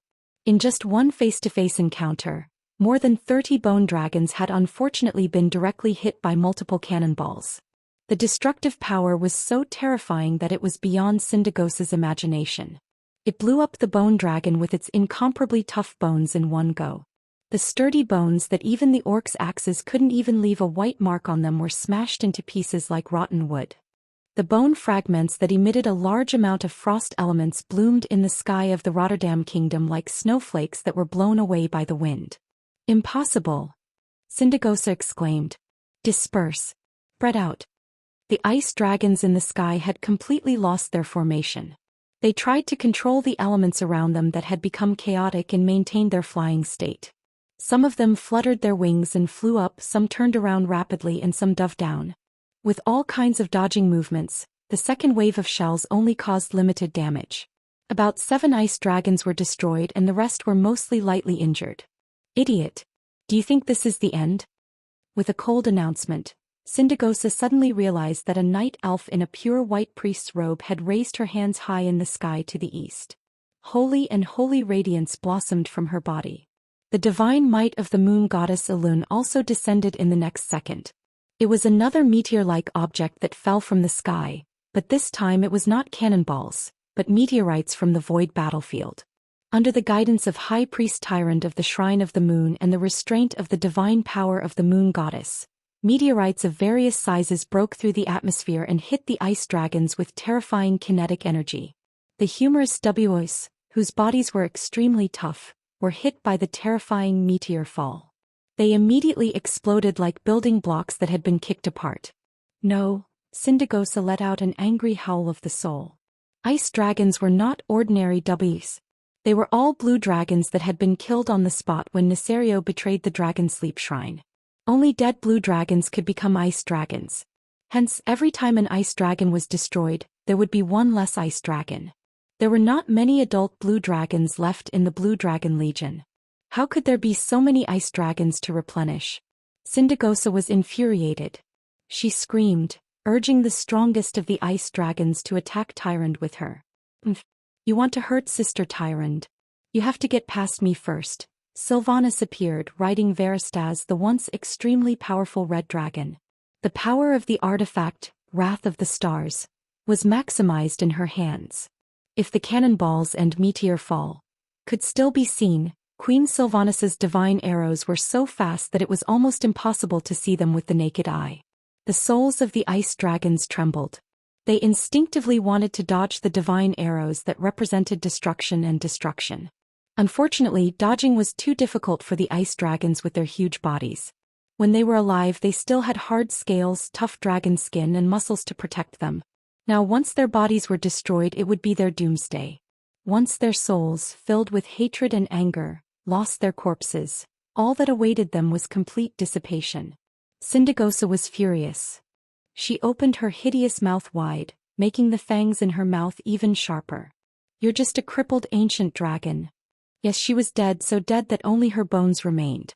But as an ancient dragon personally resurrected by the Lich King, she had more ice elemental circuits carved into her body than any other ice dragon. Perhaps her melee abilities were not as good as when she was alive, but her control over the elements was better than before. In front of her, Veristas was really not enough. Unexpectedly, Queen Sylvanas laughed. "I'm only responsible for stopping others from getting close to Sister Tyrant. Syndagosa, your opponent, is her." Queen Sylvanas pointed her right index finger at the sky. Roar. A domineering dragon roar rang out. A huge creature was descending from the void above the atmosphere at high speed. It swooped down with its huge wings, which were like black clouds in the sky. Every time it flapped its wings, the clouds that were stirred up were reminiscent of a terrifying storm. Like a meteor, it flew diagonally through the atmosphere. The crimson color on its wings told everyone that it was terrifyingly hot. There was no need to spit out dragon breath. The air turbulence caused by the flapping of its wings was already filled with crimson sparks that flew everywhere. At a glance in the dark, one would think that it was the Red Dragon Queen, Alexstrasza, the giver of life. However, the blackness that seemed to come from the deepest and farthest abyss told others that she was the current Earth aspect dragon Onyxia. Chapter 1551. Oh. Is the food in the void that good? I think you've gotten fatter. Duque's magical message was sent directly into Onyxia's ears. Bastard master, this is the power of that damn dragon aspect. I don't like it at all. Onyxia began to complain on the spot. Good. Thank you for your hard work. Finish it quickly. Despite her complaints, Onyxia was becoming more and more self-righteous.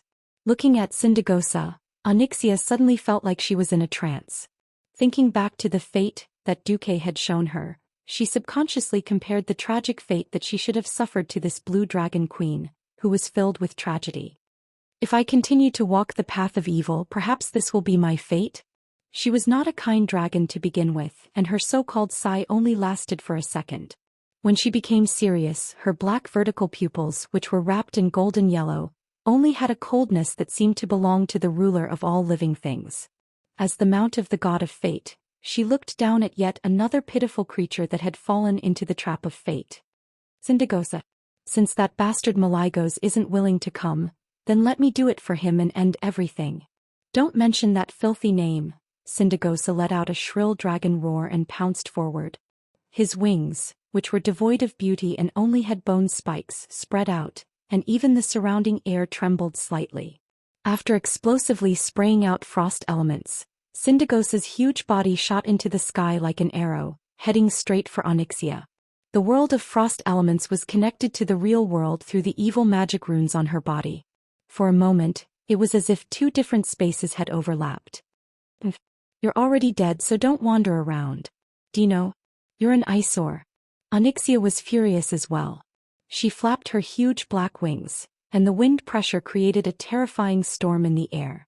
Even from a few hundred meters away, Tyron's hippogriphon was still blown around. She had no choice but to pull on the reins and have the hippogriphon retreat further. The sky was the domain of the birds of prey and dragons. Any existence that attempted to defeat dragons in close combat would have to pay a terrible price. It wasn't just Tyrant. Even Queen Sindagosa retreated. One life, one death. One white, the other black. One was ice, the other was fire. The two dragons collided with each other in midair. At that moment, the pitch-black sky was filled with the purest elemental radiance. Half of the night sky was densely covered with fiery red flame patterns that carried a holy aura, while the other half of the night sky was filled with layers of overlapping snow-white frost elemental runes. Two utterly different scenes separated the entire sky. At the beginning, it was just a small region of elements colliding with each other.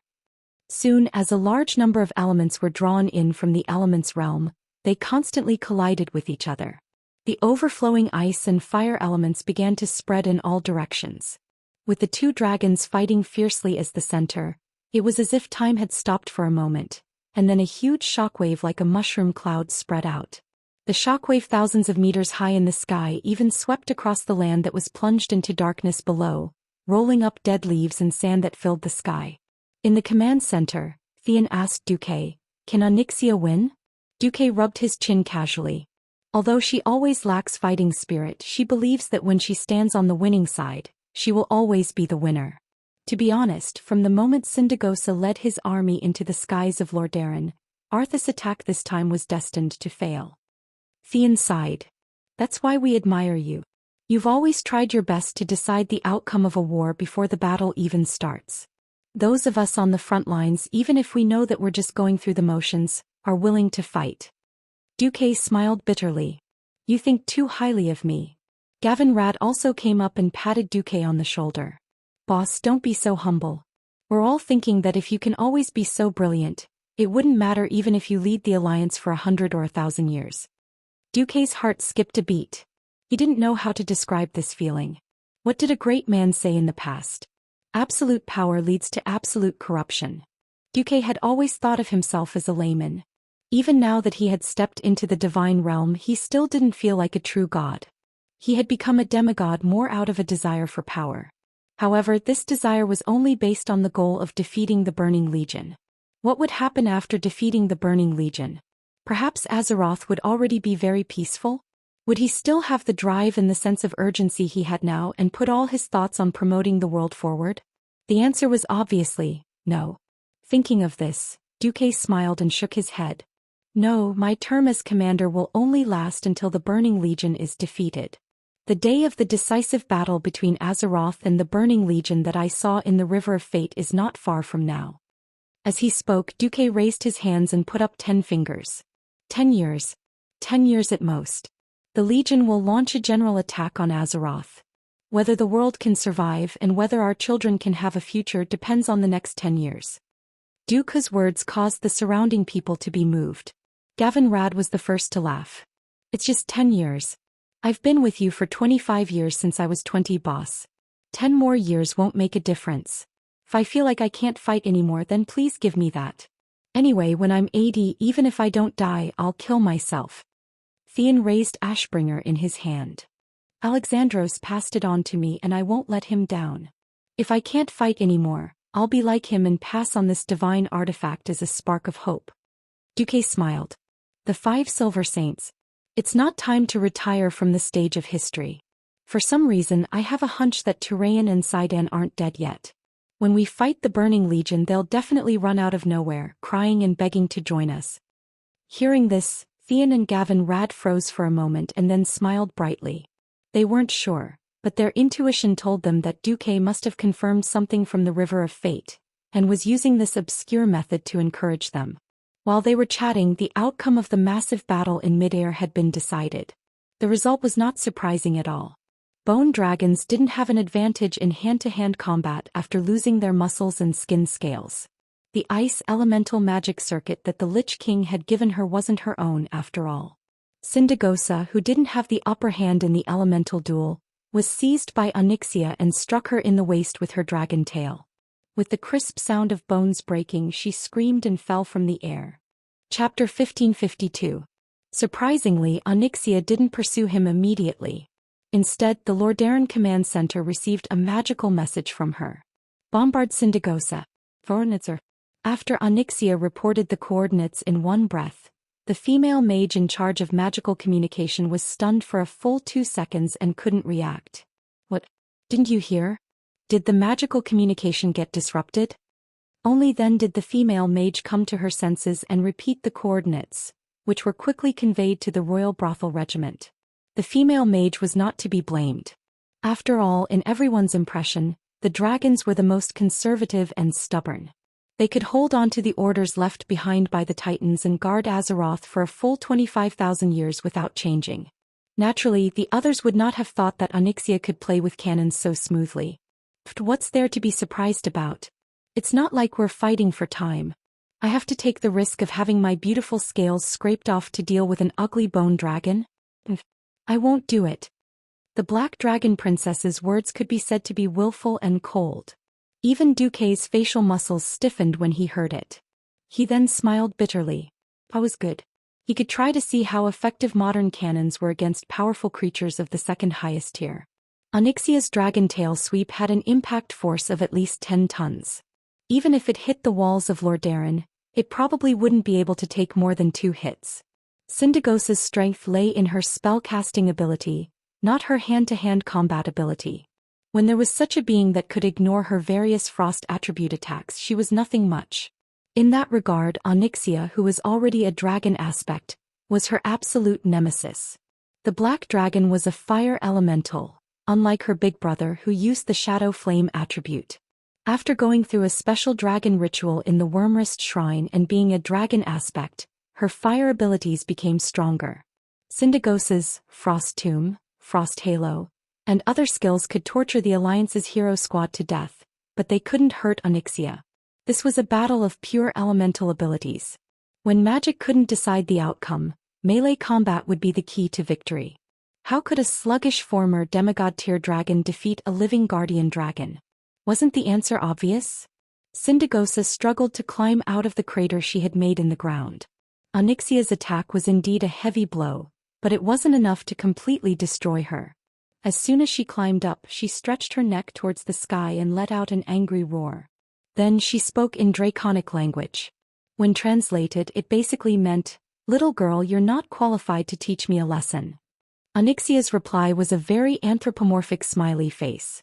It was hard to imagine how a dragon with such a terrifying face could make an expression similar to hee hee. She did it and even expressed the meaning of, "You have a lot of ideas."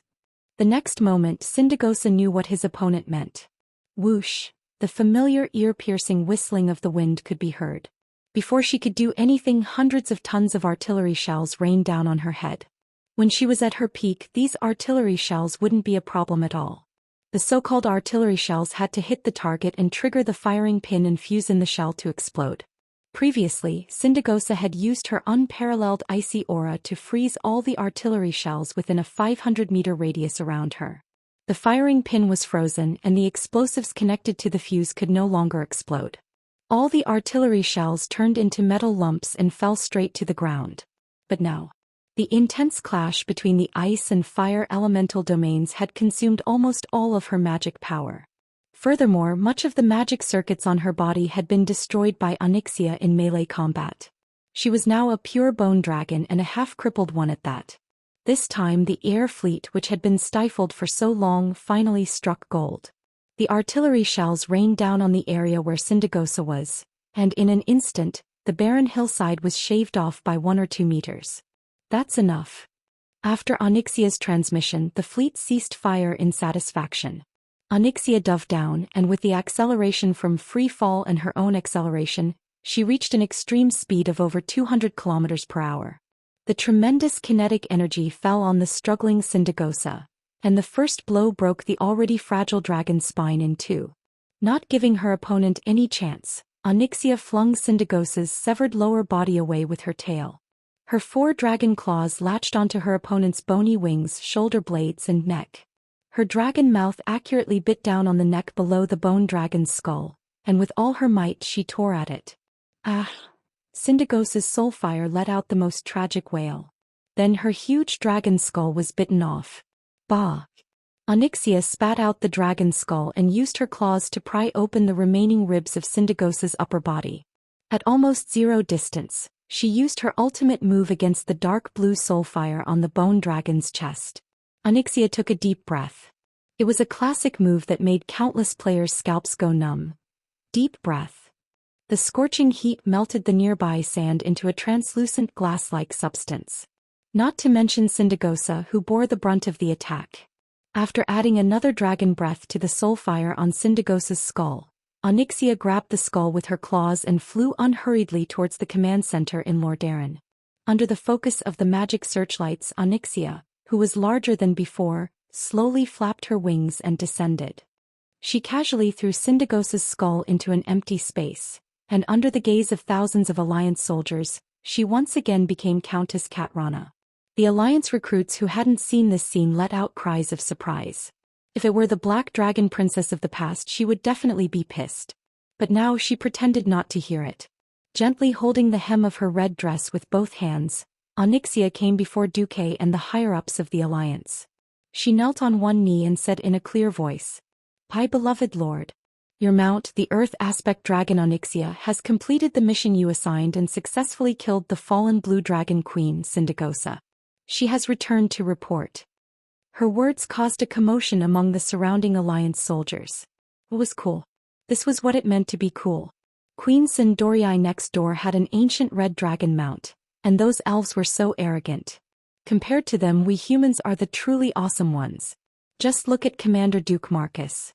He stepped into the divine realm as Immortal, and even used a Earth Aspect Dragon as a mount. Faced with the cheers of 666 from the onlookers, Duque also felt proud. He smiled and said, "You will be rewarded, but we'll talk about it later." Xianxia, who had been serious just a moment ago, suddenly blushed. Chapter 1553. The pure people of Azeroth certainly couldn't understand the breadth and depth of Chinese culture. They hadn't been told about the pun, so they couldn't understand it even if they thought about it for the rest of their lives. Xianxia wasn't keen on exploring dragon caves, but she liked the feeling of relying on strategy to make the other party fall into a trap and win in the end. It was a kind of pleasure that the other party couldn't defy fate no matter how hard they struggled or resisted, and would eventually be destroyed. Standing on the side of the victor, standing under the banner of the god of fate, compared to this, it wasn't so unacceptable to suffer and become a mount for a while. Besides, after Duque stepped into the divine realm, she didn't lose face, and no other four-colored dragons would make things difficult for her because she became Duque's mount. It was a bit annoying to be forced to work when something happened, but when she had nothing to do she could sleep on a dragon bed full of gold and her days were quite comfortable. Xianxia, who had nothing to complain about, stood proudly beside Duque under the gaze of the Alliance soldiers. Duque nodded and then opened a magic communication mirror with Alexstrasza. Xianxia just killed Sindagosa, who had degenerated into an ice dragon. It was only a short sentence, but it was exchanged for 10 seconds of silence from the Red Dragon Queen. After a long time she sighed. This matter shouldn't have been handled by the Dragon Slumber Temple. This time it was Duque's turn to be silent. The Queen's silence was embarrassment and Duque's was protest. Please clean up the mess of the dragons yourselves. Alexstrasza didn't know what to say. At the end of the day it was Malygos himself who wasn't kind. His wife had been seriously injured by Nesario, but he had run away in a lunatic. Well, she was dead and she couldn't even return to the Dragonbone Waste where the dragons slept. She fell halfway and her soul carried a deep resentment towards him. 10,000 years had passed. Even after killing Deathwing Nesario, and Duque repeatedly reminded him to pay attention to Sindagosa's remains and not be used by the Lich King, Malygos still didn't pick up his wife's 10,000-year-old bones because of his pride.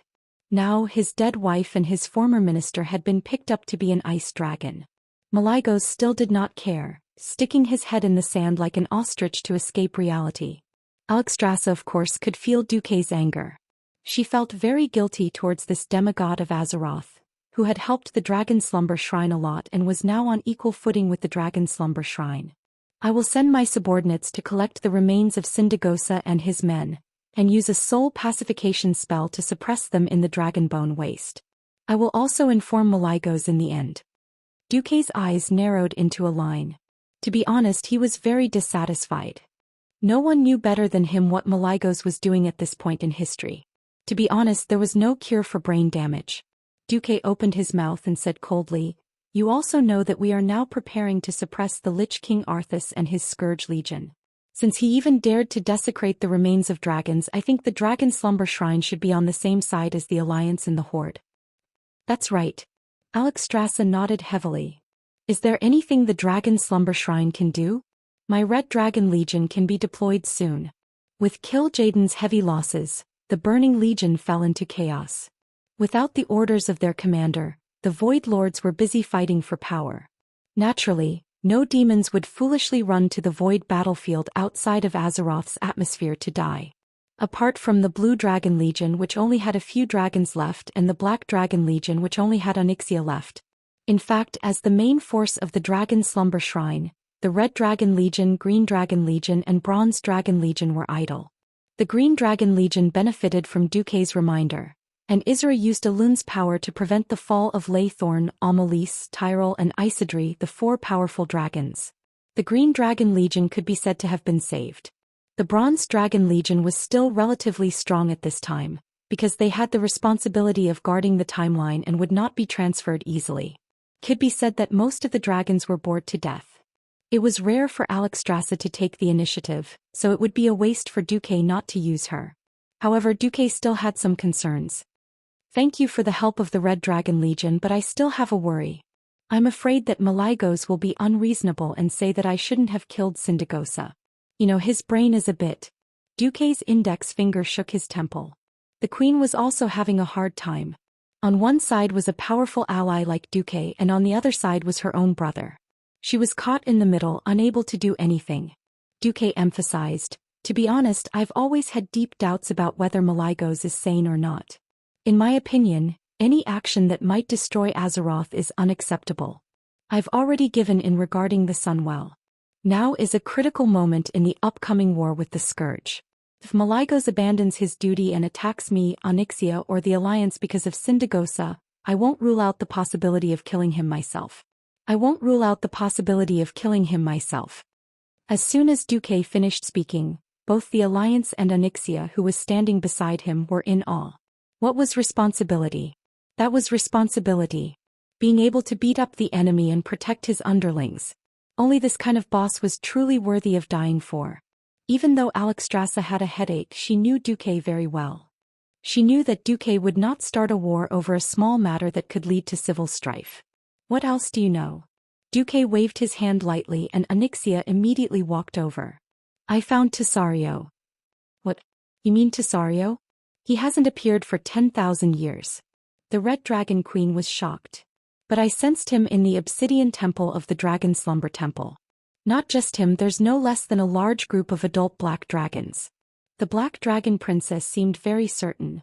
This time Alexstrasza could not remain calm. Because the Obsidian Temple was right below the Dragon Slumber Temple. In fact, the Black Dragon Princess had never been to the Obsidian Temple. The temple that should have belonged to the Black Dragon Army had been sealed before she was born. Since Duque wanted her to say it, this cunning female Black Dragon did not need to prepare a draft when she lied. After all, this was a secret that her master, who was like the god of fate, knew. Among the countless secrets of the Dragon Slumber Temple, the temples of the various dragons had always been a secret existence that the dragon aspects avoided talking about. But not long ago the Obsidian Temple had changed. It seemed that adult black dragons had returned here and began to incubate dragon eggs and raise new young dragons.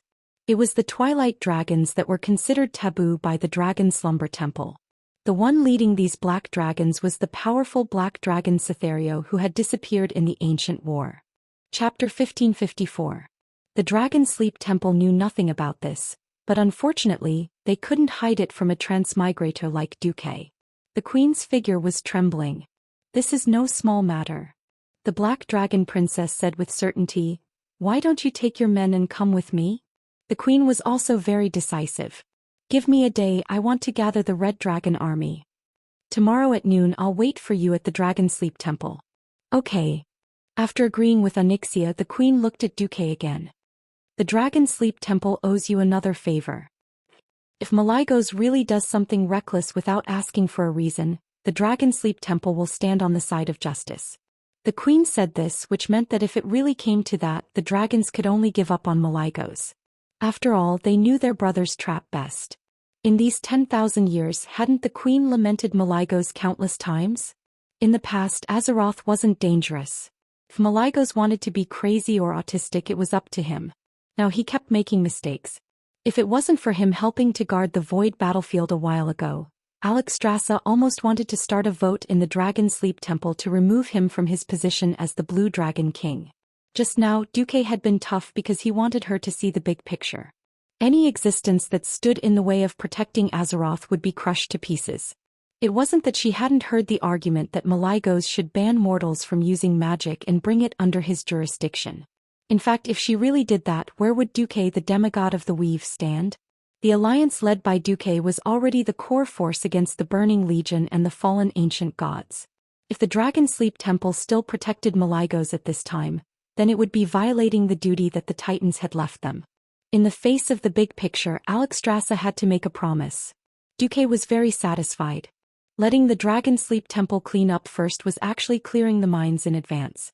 This was like cutting off the enemy's claws and teeth in advance.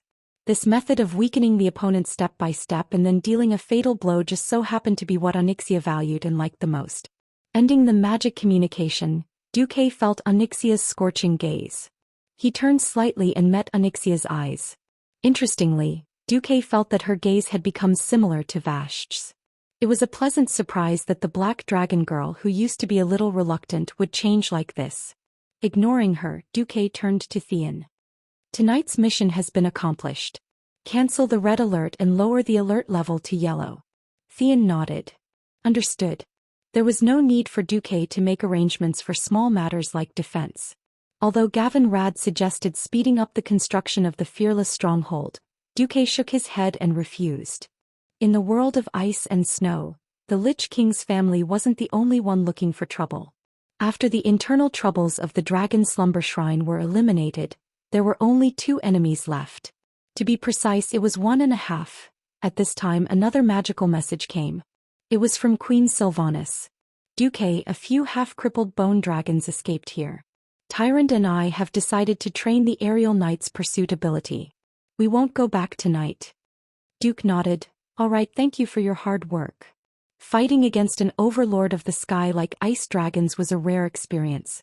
And in a situation where they had the upper hand, training the troops like this would reduce their losses. It was impossible for Arthas to not have any ice dragons left. Training the troops now would greatly reduce losses when the time came. With a wave of his hand, Duque opened a portal and brought Xianxia back to the Lordaeron palace. Seeing the familiar light of the portal, the guards guarding the fixed portal still gripped their weapons dutifully. Seeing that it was Duque, they heaved a sigh of relief and saluted. Duque arrived at Kalia's palace unimpeded. As soon as the door opened, Kalia, who was wearing a nightgown, pounced on him and gave Duque a pecking kiss. "I heard." "Thank you, Duque," Kalia said excitedly.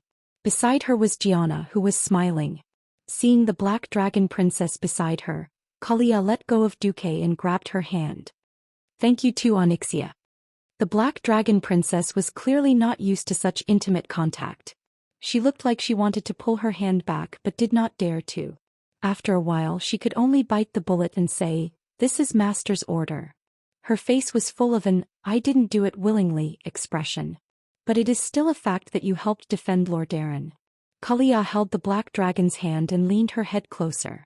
The black dragon was not used to the burning light in her eyes. Most dragons were aloof. After Xianxia was born by her mother, she did not have any family warmth to speak of. Sinestra had been merciful enough not to kill the two siblings back then. After growing up, even her eldest brother, Nefarian, was in a relationship of mutual benefit. When had she ever experienced such intimate gratitude? It wasn't until this moment that Xianxia realized that she had social phobia in her bones. Not to mention the nobles of Stormwind that she played with back then. They were just pawns. When she really put the other party in the same position as her, she was suddenly at a loss. Just as she was about to retreat, Duke had already blocked her path of retreat without her noticing. Duque smirked. He suddenly realized that the clumsy black dragon princess actually had a cute side. "It's very simple, Xianxia. Just say, 'No need to thank me, this is what I should do.' That's very likable. What's the point of being stubborn now? What was originally cute will become not cute at all." Cute. Xianxia felt as if a certain soft part of her heart had been struck by lightning. Her whole body trembled but she could not tell why. "Cute? Can someone like me be cute?" She muttered to herself in a daze. Even before she came out of her shell, she felt that she had always been associated with words like terror, ferociousness, destruction, and destruction. Even her own mother would only look at her with a mixture of fear and horror. As she grew up, she began to enslave many monsters, dragon men, and a bunch of random creatures. Every existence looked at her with the same gaze. She used to feel uncomfortable, but after she got used to it, she told herself that she should be happy. Gradually, her heart became twisted. Unexpectedly, after being treated as spineless and depraved submission, after being a mount for so long, she discovered another kind of feeling. Strangely, she found that her heart instinctively desired this kind of feeling. "Cute, me." "Yes, you are very cute now." Duque was amused. He suddenly realized that when he poked the black dragon princess waist with his finger, she actually made a sound similar to a cat's meow. It was so charming. Chapter 1555. After a night of dragon taming, Duque was starting to doubt his life.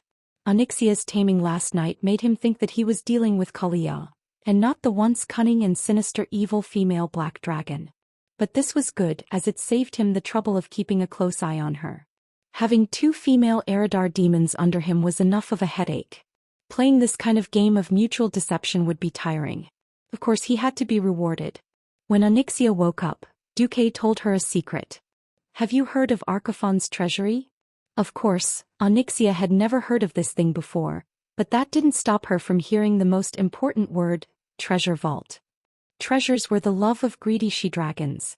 "What? Tell me." Countess Katrana, who used to exude a seductive aura, was now a greasy little fairy. "The treasury is at Wintergrasp Lake. There is indeed a lot of good equipment there, but you won't want them." "Why?" she asked, even though she knew that Duque was trying to bait her. "Because the key to the treasury lies in the Few Guardians." Wintergrasp Lake, where the treasury was located, was the largest lake in Northrend. With its unique strategic location and rich elemental materials, it naturally became a place that the Alliance and the Horde fought over. Now that the Horde's army had not set off, and young Salyafar was still gathering his subordinates in the barren lands, Archefon's treasury naturally had nothing to do with the Horde. The location of the treasury was rather sensitive. From the map of Azeroth, the shape of Northrend in the north was a bit like a big kidney. The west and east sides were closer to the central maelstrom, while the Dragonbone Waste in the middle of the Wyrmrest Temple was sunken into the north. Although there were traces of the Scourge army throughout Northrend, strictly speaking, the southern region was not under their control. The Scourge army's absolute control was actually the Ice Crown Glacier in the northwest of Northwind. On the map, Wintergrasp Lake was located at the midpoint between the Alliance's new Fearless Fortress in the Northwind Tundra region and Arthas Ice Crown Fortress. It was only a mountain away from the Second Fool's Nest. It could be said that the treasury was quite close to the Gate of Heaven's Wrath, which could reach Arthas' lair, the Ice Crown Fortress. However, it was not within the Doomsday Army's absolute control. As an ancient Titan building, the treasures inside could not be underestimated. The Guardians were the Rock Guardian Archivon, the Storm Guardian Emeron, the Flame Guardian Kolalon, and the Ice Guardian Turon. The 4 demigod guardians were typical elemental giants. Duque didn't know if they had divinity in them. Even if they didn't, the incomparably pure power of the 4 elements in them was a great supplement for Duque and Onyxia. After becoming a demigod of the weave continuously absorbed the spiritual force of its user. It also used the excess spiritual force to connect to the 4 major elemental realms, extracting the wandering elements and filtering them before sending them to the spellcaster for use. In the process, Duque had refined many high-purity elements. However, the higher the purity, the harder it was to refine, and a battle between gods required extremely high-purity elements to hurt the other party. In the battle with Kill Jaden, Duque had experienced this deeply. If he had been the main attacker in the battle at the Well of the Sun, who knew how long it would take to grind the eggs to death? After explaining the characteristics of the treasury to Onyxia, Duque concluded, Archivon's treasury is both an opportunity and a trap for Arthas. I understand. It's a good opportunity. It was easy to talk to a clever dragon. If they waited until the Fearless Fortress was built before going to Archivon's treasury, it would become a push, and Arthas would definitely not consider attacking casually.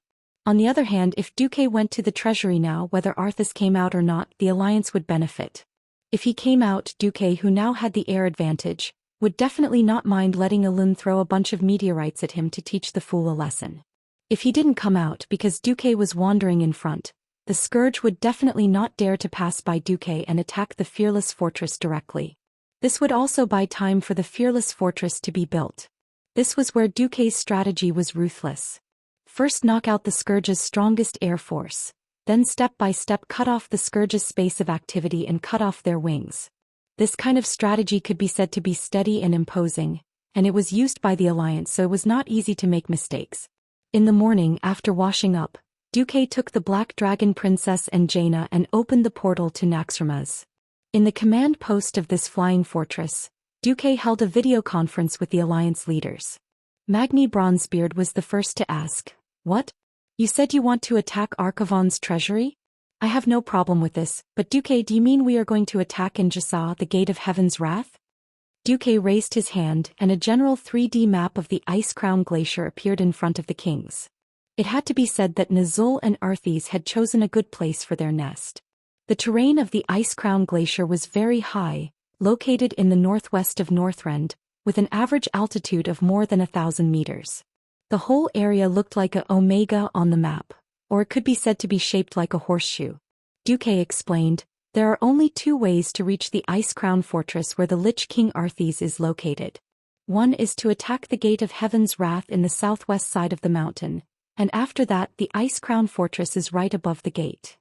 The second is to obediently follow the Lich King's line of defense from the southeast all the way to the north side of the canyon, braving the firepower from the top of the canyon, then circle back from the north to the Court of Bones, in the southwest, and finally kill their way to the Ice Crown Fortress.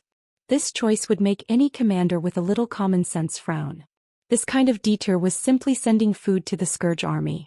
Not to mention the firepower from the top of the canyon, just the people who died in the canyon and were resurrected on the spot were enough to make the attackers suffer. More and more enemies would appear every minute. Can't we attack from the air? Kudrin frowned deeply. My men are already used to flying in cold weather, give us some time. Duque shook his head. Impossible.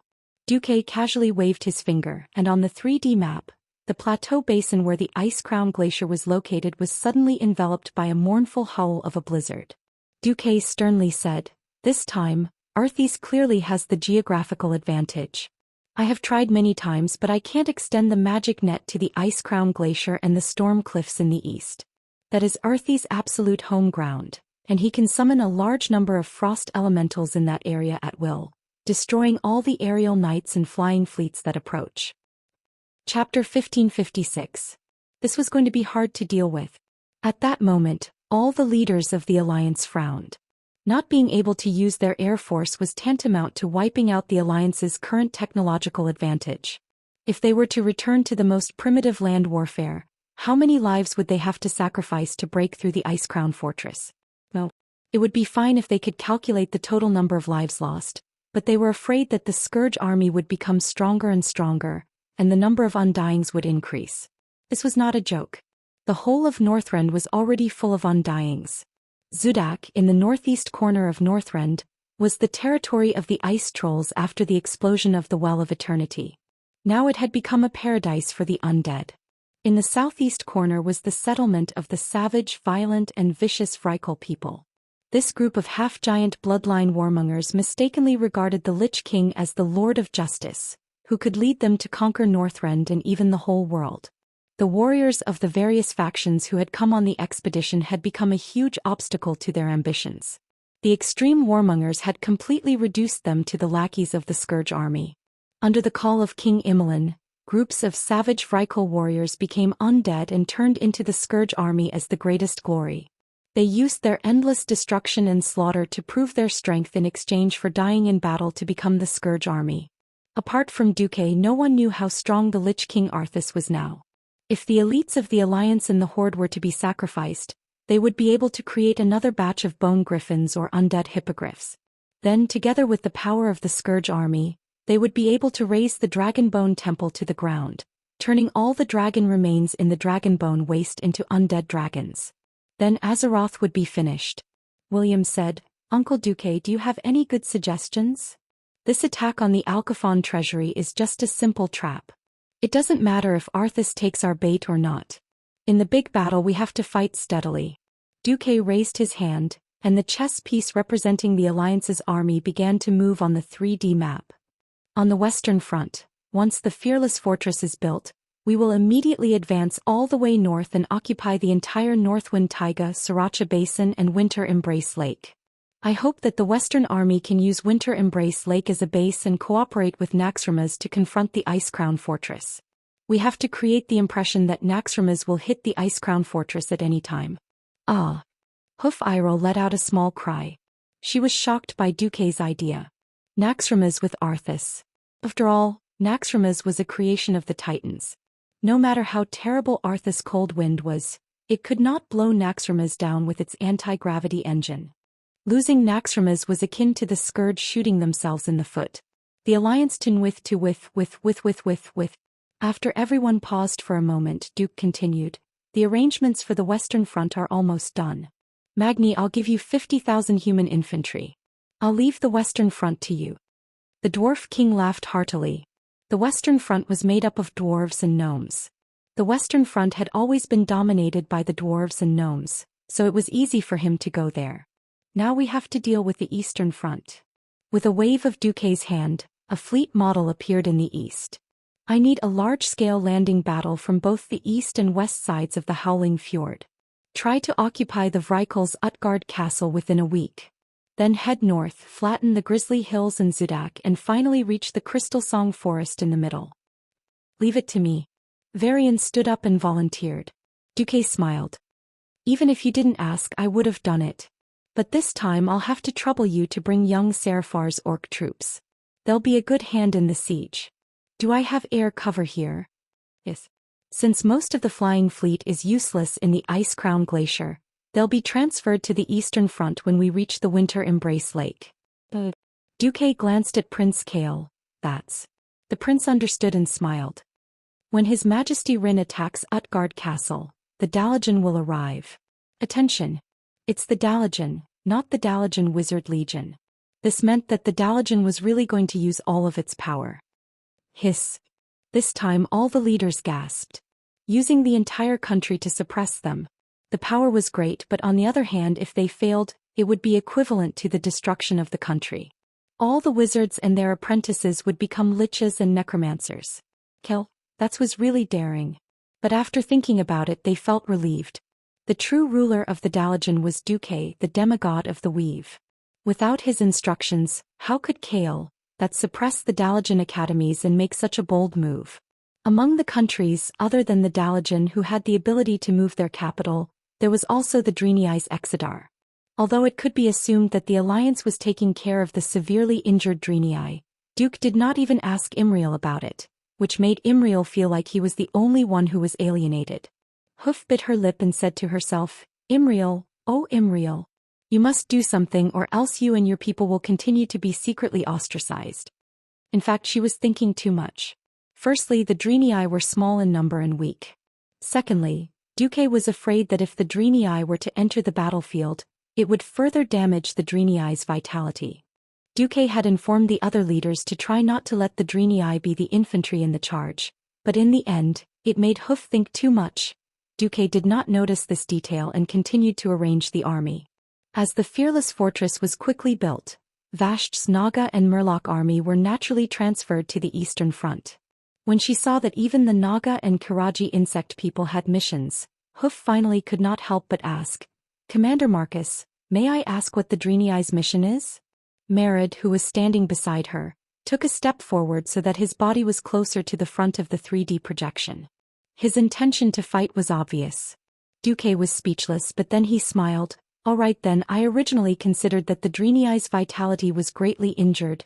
Imriel suddenly stood up and puffed out her chest. Commander, please do not worry. The Drinii's responsibility is to exorcise evil. We have long been used to sacrifice. Imriel's words were sonorous and powerful, and many of the alliance leaders were moved. All right then, promise me a few conditions. Please speak. I can put the Drinii's holy knights together with the Silver Hand, and they will be responsible for the final assault on the Ice Crown Fortress. But in the assault team, only children without descendants are not allowed to enter, no siblings are allowed to enter, and only one family is allowed to enter. Chapter 1557. Everyone fell silent when they heard this. Who didn't have friends and family in this world? Everyone knew that Duque was doing this for the good of the Drinii. Unknowingly, Imriel's eyes became a little moist. Fair and just yet humane. Perhaps it was because the alliance had such a leader that it was so strong. Imriel felt that she had wronged Duque. Thank you for your understanding, Lord Commander. The Drinii will take note of this, but we hope to participate in more aspects and truly integrate into the big family of the alliance. Hoof's words were very appropriate. It was hard to imagine that she was still a young girl half a year ago. Most of the leaders smiled. They were never stingy with encouraging juniors with potential, just like how Magni nurtured William back then. Moreover, with Duque's backing, they could do whatever they wanted. As for Hoof's request, Duque basically satisfied it. After all, the Holy Knight was the symbol of the alliance and had an irreplaceable role. Their existence itself was a symbol of the fight against evil. Compared to mages who needed talent, Holy Knights could basically become a Holy Knight as long as they were devout. At this critical juncture against the Scourge army, the more devout Drinii could obviously play a greater role. After the meeting, fierce battles broke out all over Northrend. First was the Obsidian Temple. Under Onyxia's lead, the Red Dragon army swarmed in. Sure enough, they found Soterio with a group of adult black dragons hatching twilight dragons. To put it bluntly, Soterio couldn't even defeat Onyxia. His fate was decided from the moment the Obsidian Temple was attacked. When the angry Alexstrasza bit off Soterio's neck, Onyxia had almost killed the rest of the black dragons. The Red Dragon army entered the battlefield more to wipe out the Draconians and black dragons, as well as to prevent any of them from escaping. What a loss of composure. Not a single one of the chromatic dragons in the Dragon Slumber Temple discovered that Soterio was breeding such a blasphemous creature right under his nose. The Red Dragon Queen crushed the last Twilight Dragon egg with her claw. Onyxia held her neck high, her black vertical pupils filled with pride. My master is indeed the master of fate. Your Majesty Alexstrasza, I know. I will help Duque suppress the Heaven's Wrath Gate. The queen turned her head. Cleistras.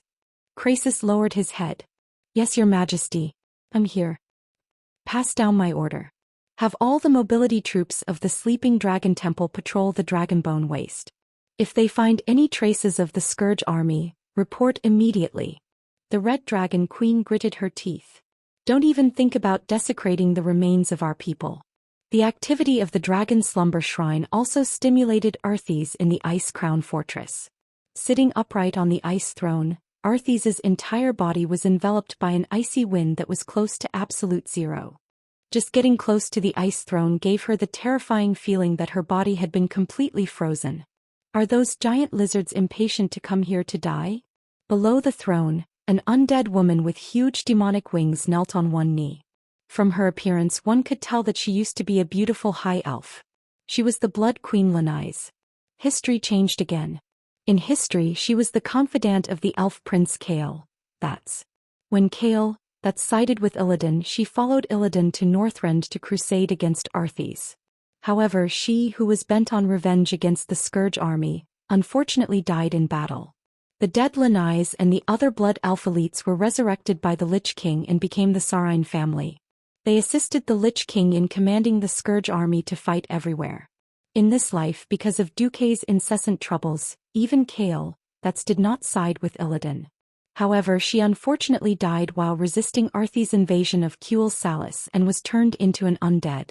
With the grass growing 3 feet high on Cal Thuzad's grave, Arthes, who had no one to use, had no choice but to promote her as his assistant. Lanise said in a low voice, "Your Majesty, those lizards did not leave the Dragonbone Waste area, but they cleaned up a few of our Lich teams." Arthes waved her hand. "Ignore them.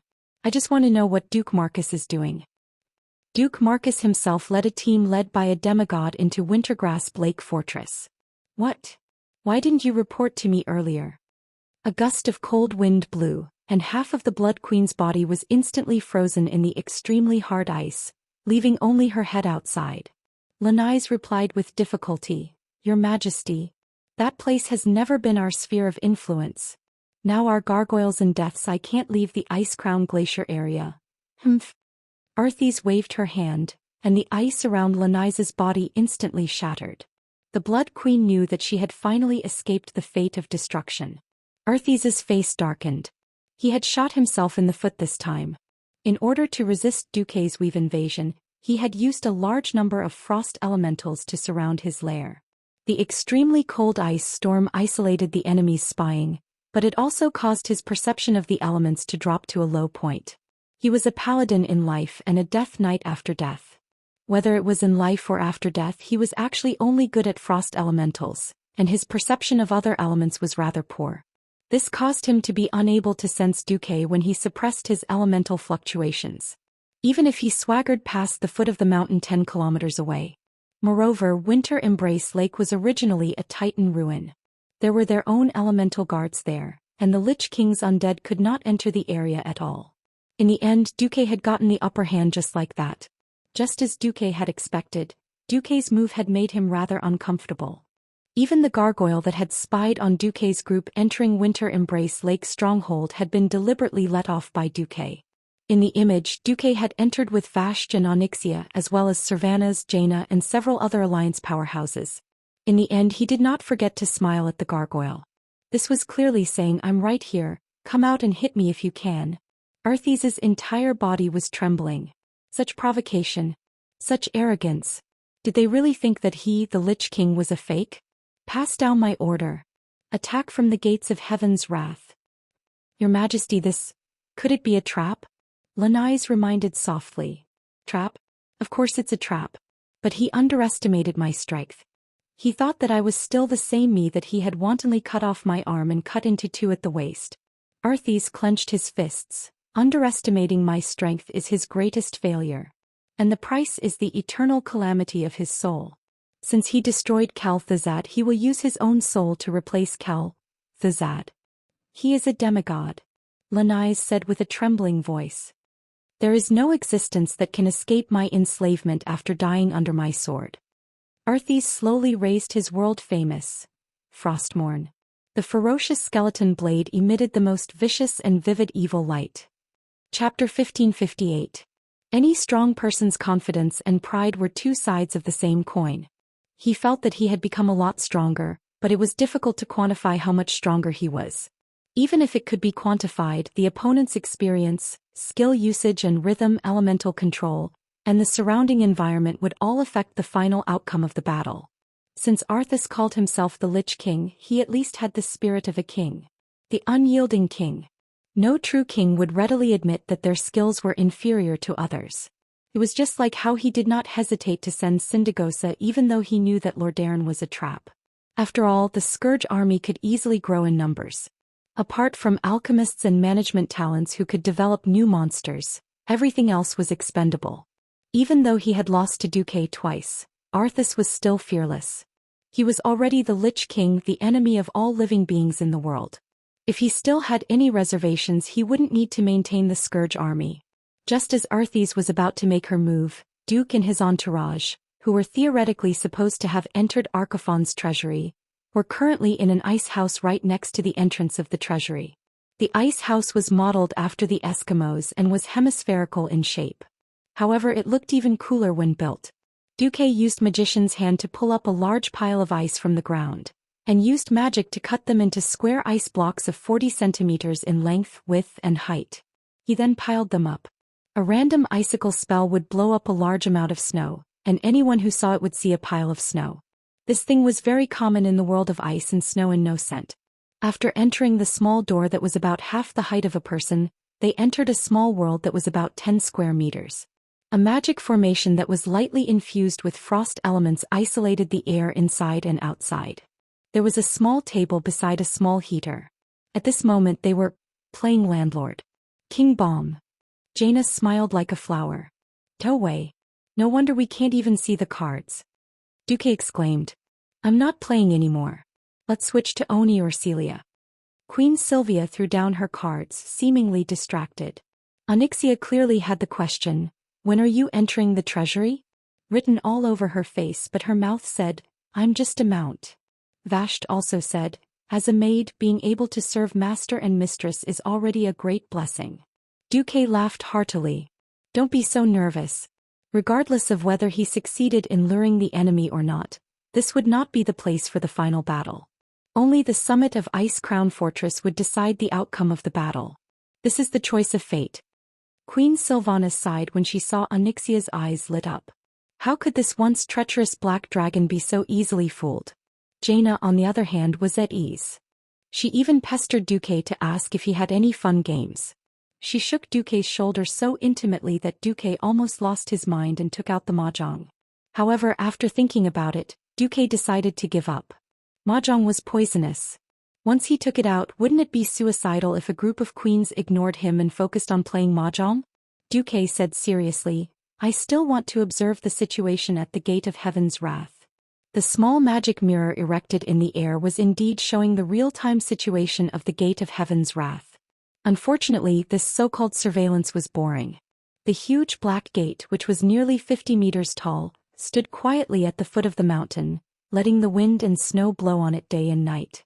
Rather than saying it was a gate, it was more like a simple decoration.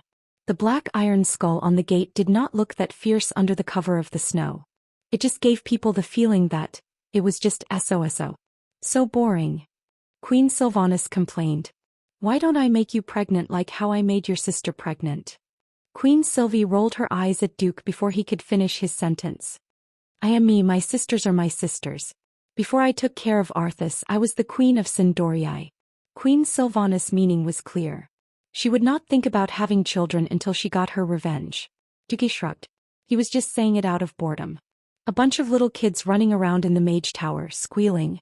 The Holy Land of Arcana had become a kindergarten. That kind of scene.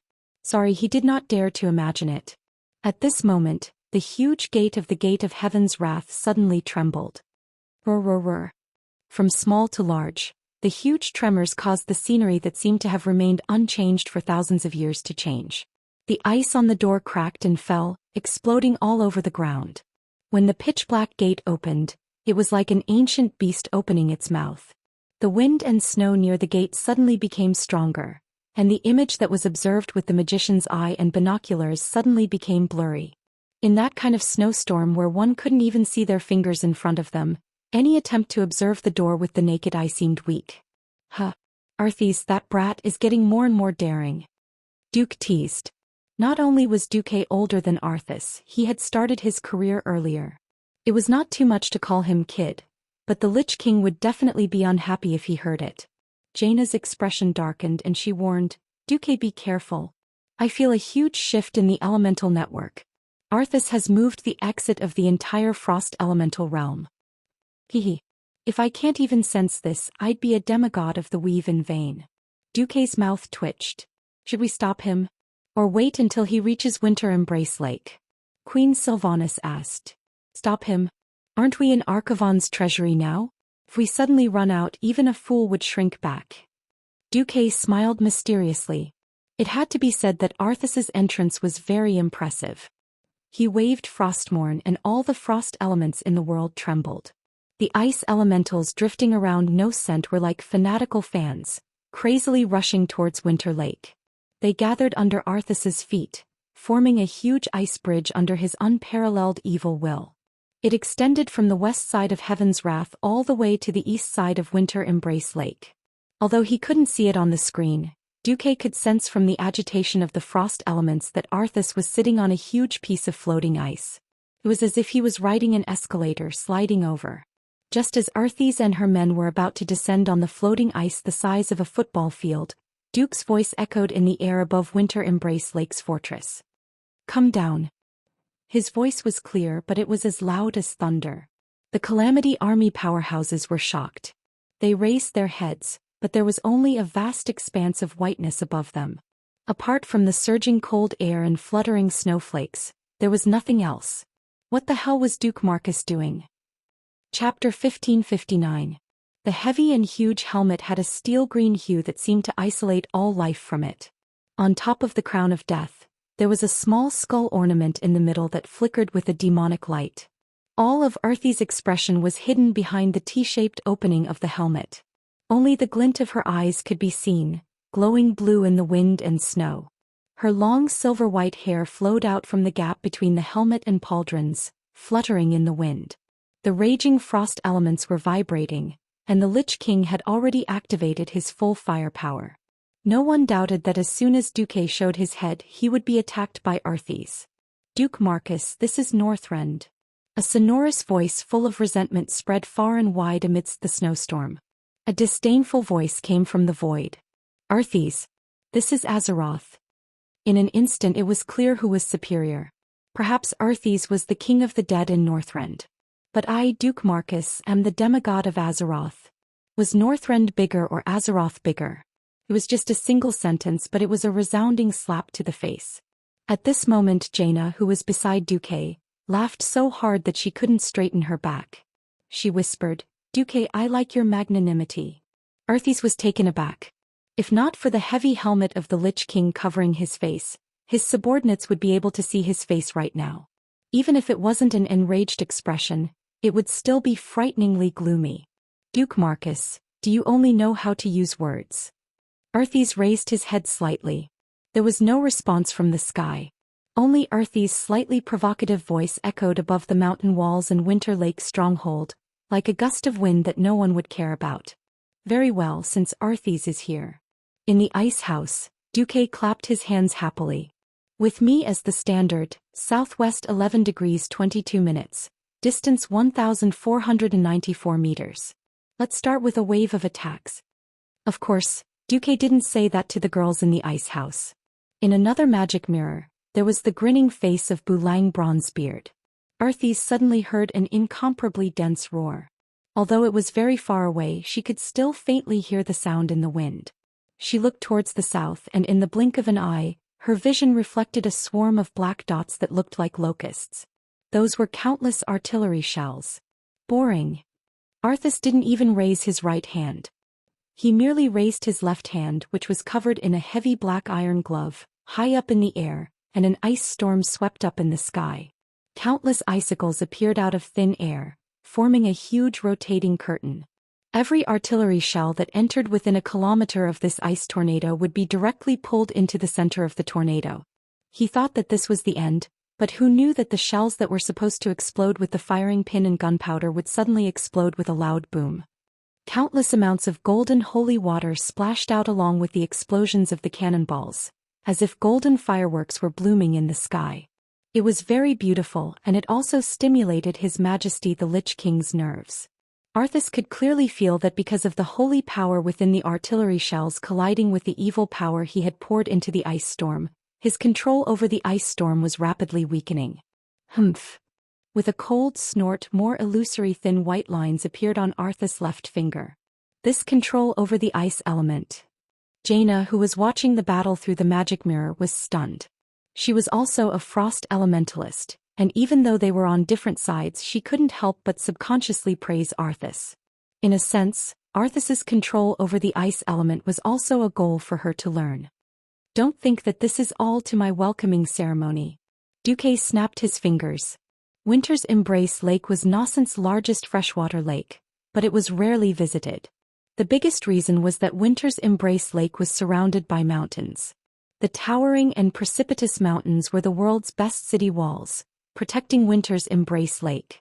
2 kilometers away from Arthas, the flying battleship, Hood, was rapidly ascending.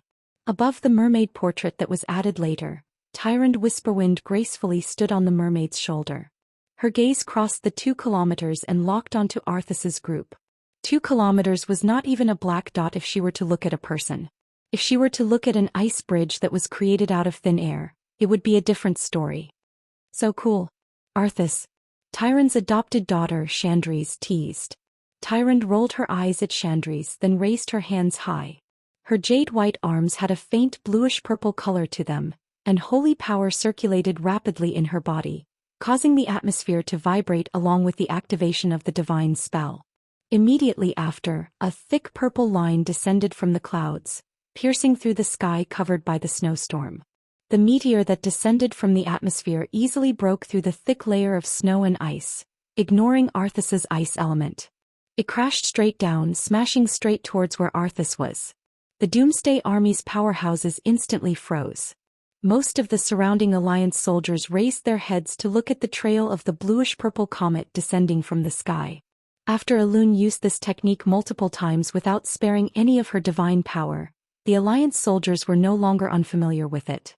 However, due to the large-scale elimination of the cursing sect members, the Doomsday Army's ability to obtain information from the outside world had become even more sluggish. This was the first time most of the Doomsday Army's powerhouses had seen such a technique. Alu, Arthas recognized it, and a cold voice came from within the black helmet. Actually, up until this moment, Arthas could still choose to dodge. He was not willing to even take a step back. Because he was the Lich King Arthas. He was standing in his own territory. He was standing at the starting point of conquering the entire world. Starfall clearly had at least 10 more seconds to reach his head, but he was just standing there. No dodging. No dodging. Arthas raised Frostmourne high up, and the eye sockets of the skull on the blade emitted the darkest evil light. Under Arthas's feet, ice blue runes spread out one after another, and every rune was shining. The chill of death spread endlessly with Arthas as the center, as if the place where he was standing right now was the ice throne hanging alone on the snowy peaks. All the Doomsday Army's leaders subconsciously retreated, because what was about to erupt was a terrifying ultimate technique that could even freeze the souls of the undead. In the distance, Duque sighed. Arthas, you're really not bad. Duque was all too familiar with the power of Starfall. Not long ago, the same terrifying attack directly turned Kill Jaden into ashes. However, Arthas actually faintly showed the momentum of withstanding this attack. Chapter 1560. If Arthas endlessly extracted the frost elements in the frost elemental realm and then gathered them into a high density, every inch of ice would be harder than diamond. Perhaps this move of Elune's wouldn't be able to do anything to Arthas. The places where the moonlight could reach were indeed within the range of Elune's divine power. Unfortunately, the characteristics of the moon goddess determined that Elune's power could only hang in the sky. This made it difficult for her to use her ultimate skills consecutively. Whether it was Chandrise or Tyrande, only one of them could use the ultimate skill, Starfall, in a short period of time. Gathering the meteorites required time. Infusing the divine power of the moon goddess into the meteorites in order to maximize the control and destructive power also required time. Duke could already imagine the smug expression on Arthy's face as soon as she successfully withstood the attack from Qin Yi. Thus, Duke's next words were, "Since you're determined to be a boss, you should be mentally prepared to be ganged up on." Indeed, the entire area around Wintergrass Lake was under the control of Arthes's frost elements. After becoming a Lich King, Arthes's enslavement of the frost elements had reached an insane level. With the help of the geographical advantage, even Duke couldn't fight with Arthes for control of the frost elements. Since Duke could use the teleportation gate to kill Jaden and force him to be shot, he could do something similar this time. Less than 100 meters in front of him, a huge purplish-blue teleportation gate suddenly tore through the surrounding space and forcibly opened up a huge hole. Oh no! Blood Queen Lanais instinctively felt that something was wrong. She was a little far from Arthes, but she did what a loyal hound should do. She worked very hard to repair the damage in space, trying to prevent Arthes from opening the teleportation gate. Duque tilted his head. "Are you King kidding me?" Facing an undead dawn mage who hadn't even touched the edge of the demigod level and had even forcefully raised her magic power, if Duque still needed to use strength, he would be looking down on Duque. Atish abruptly slammed the ground with his left hand, and the portal that was starting to close abruptly widened, turning from a sleepy squint to a standard circle. On the walls of the hallucinatory space portal, one could even see strange structures that looked like bricks. They were the magicians who reinforced the space portal. Behind the blue-black metal helmet, Arthes's blue eyes blossomed even further. It was a frightening and aggressive divine light. He gripped Frostmourne tightly, glanced at the sky, and then pointed the tip of the sword in the direction of the portal. "Come." It was the Lich King's challenge. Sure. The Red Dragon Queen accepted the challenge. Without giving Arthes any time to react, Alexstrasza, who was 30 kilometers away, spat out a mouthful of dragon breath towards the portal. Woohoo! As the leader of the five-colored dragon aspect, Alexstrasza's dragon breath was naturally extraordinary. Just the aftermath of the blazing dragon breath was enough to make the ancient red dragons guarding her unable to withstand it, and they all flapped their wings and retreated. If the Ice-Crown Citadel didn't have a magical protection spell, then the entire mountain would be completely melted by this dragon breath. It would be as easy as using a flamethrower to roast ice cream. Damn. This idea was thought of by Duque, but the problem was that when he put it into practice, Duque realized how sick the Red Dragon Queen's full-powered attack was. At first, Duque thought that her dragon breath was just a high-density fire element. In reality, that wasn't the case at all. As a dragon aspect that the Titans had personally given life and power, Alexstrasza's power was very special. She wasn't like Onyxia, who was purely a high-temperature, destructive fire that could incinerate everything. On the contrary, her flames not only contained divinity, but also a faint trace of vitality. Just like after a forest fire, it seemed like everything had withered, but in reality, after the violent destruction, the order of the entire forest was restored. One had to know that before the fire, the canopies of the towering trees covered the entire sky. They were densely packed, and the small trees below couldn't enjoy the sunlight at all, nor did they have the space and conditions to grow. The dragon breath that the Red Dragon Queen spewed contained a trace of order and restoration. This made Duque flustered for a while. He changed no less than 7 spatial spells in almost a second before barely ensuring that the Red Dragon Queen's dragon breath could pass through the spatial passage and hit Arthas directly. Arthes's curses were stuck in her throat before she could finish them. At first, Arthas thought that Duque couldn't handle it at all. Such a violent dragon breath would shatter the spatial passage before it could pass through. Who knew that Duque actually succeeded? This time, Arthas was immediately covered in blood. The crimson dragon breath rushed out of the portal and directly collided with the frost elements he had gathered. It was like a full-out sprint between two knights. The terrifying impact made all the adjectives pale in comparison. The violent turbulence of the elements caused countless pieces of ice and frozen soil to rise from the ground. In midair, the pure white frost domain that originally belonged to Arthas was retreating at a speed visible to the naked eye, but it was still pursued by the blazing flash of the dragon breath. The large and small explosions and shockwaves connected together, and the area around the portal looked like a bunch of huge grapes. The ice bridge under Arthas's feet exploded, and ice shards flew everywhere. Not to mention the Calamity Army monsters that couldn't dodge in time and were affected by the explosion, their broken limbs flying into the sky. Even Arthas was quickly exposed to this destructive energy turbulence. Unfortunately, when Arthas raised Frostmourne from afar, aimed it at the dragon breath, and triggered the frost elements to attack, the blazing red flames were completely consumed by the larger frost elements. After all, in order to surprise the attack, Duque didn't let Alexstrasza fly over in her dragon form directly. At least half of the power of this long-distance dragon breath was actually offset by Duque's portal. Blood Queen Lanaisa's eyes were filled with pain. Against the dragon breath, Arthas had won. This kind of half-baked dragon breath couldn't hurt Arthas in the end. But don't forget that Elun's attack had already arrived.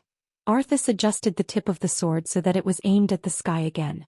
The shocking amount of frost elements began to adjust the direction of the wind, and once again aimed the arrow at the falling star. It was still a step too late. Right in front of the Alliance and the Calamity Army, the meteorite that flew from the sky fell along a purplish-blue rainbow-like trajectory. As Tyron smiled, the purplish-blue glow directly hit the ice mountain that Arthas had temporarily constructed. With a loud boom, continuous explosions and flashes began to spread across the surface of Winter Lake in all directions. Chapter 1561. The earth arched up as if there were hundreds and thousands of giant sandworms moving beneath it. Large chunks of ice the size of cars were easily thrown into the air like grains of sand, and then exploded into even smaller pieces. A small crater formed in front of everyone's eyes. Apart from that, there was dust and ice everywhere and nothing could be seen clearly. The effect of this blow was great. Legend had it that a meteorite killed countless dinosaurs on Earth, and Earth directly entered the Ice Age. Elun's starfall, with all her strength, was not that exaggerated, but it directly changed the appearance of the Earth. The so-called sky fell and the Earth split. Wow. No matter how many times I see it, it's amazing. This distance seemed a little close, but in fact it was 2 or 3 kilometers, which was a good distance to see the fireworks.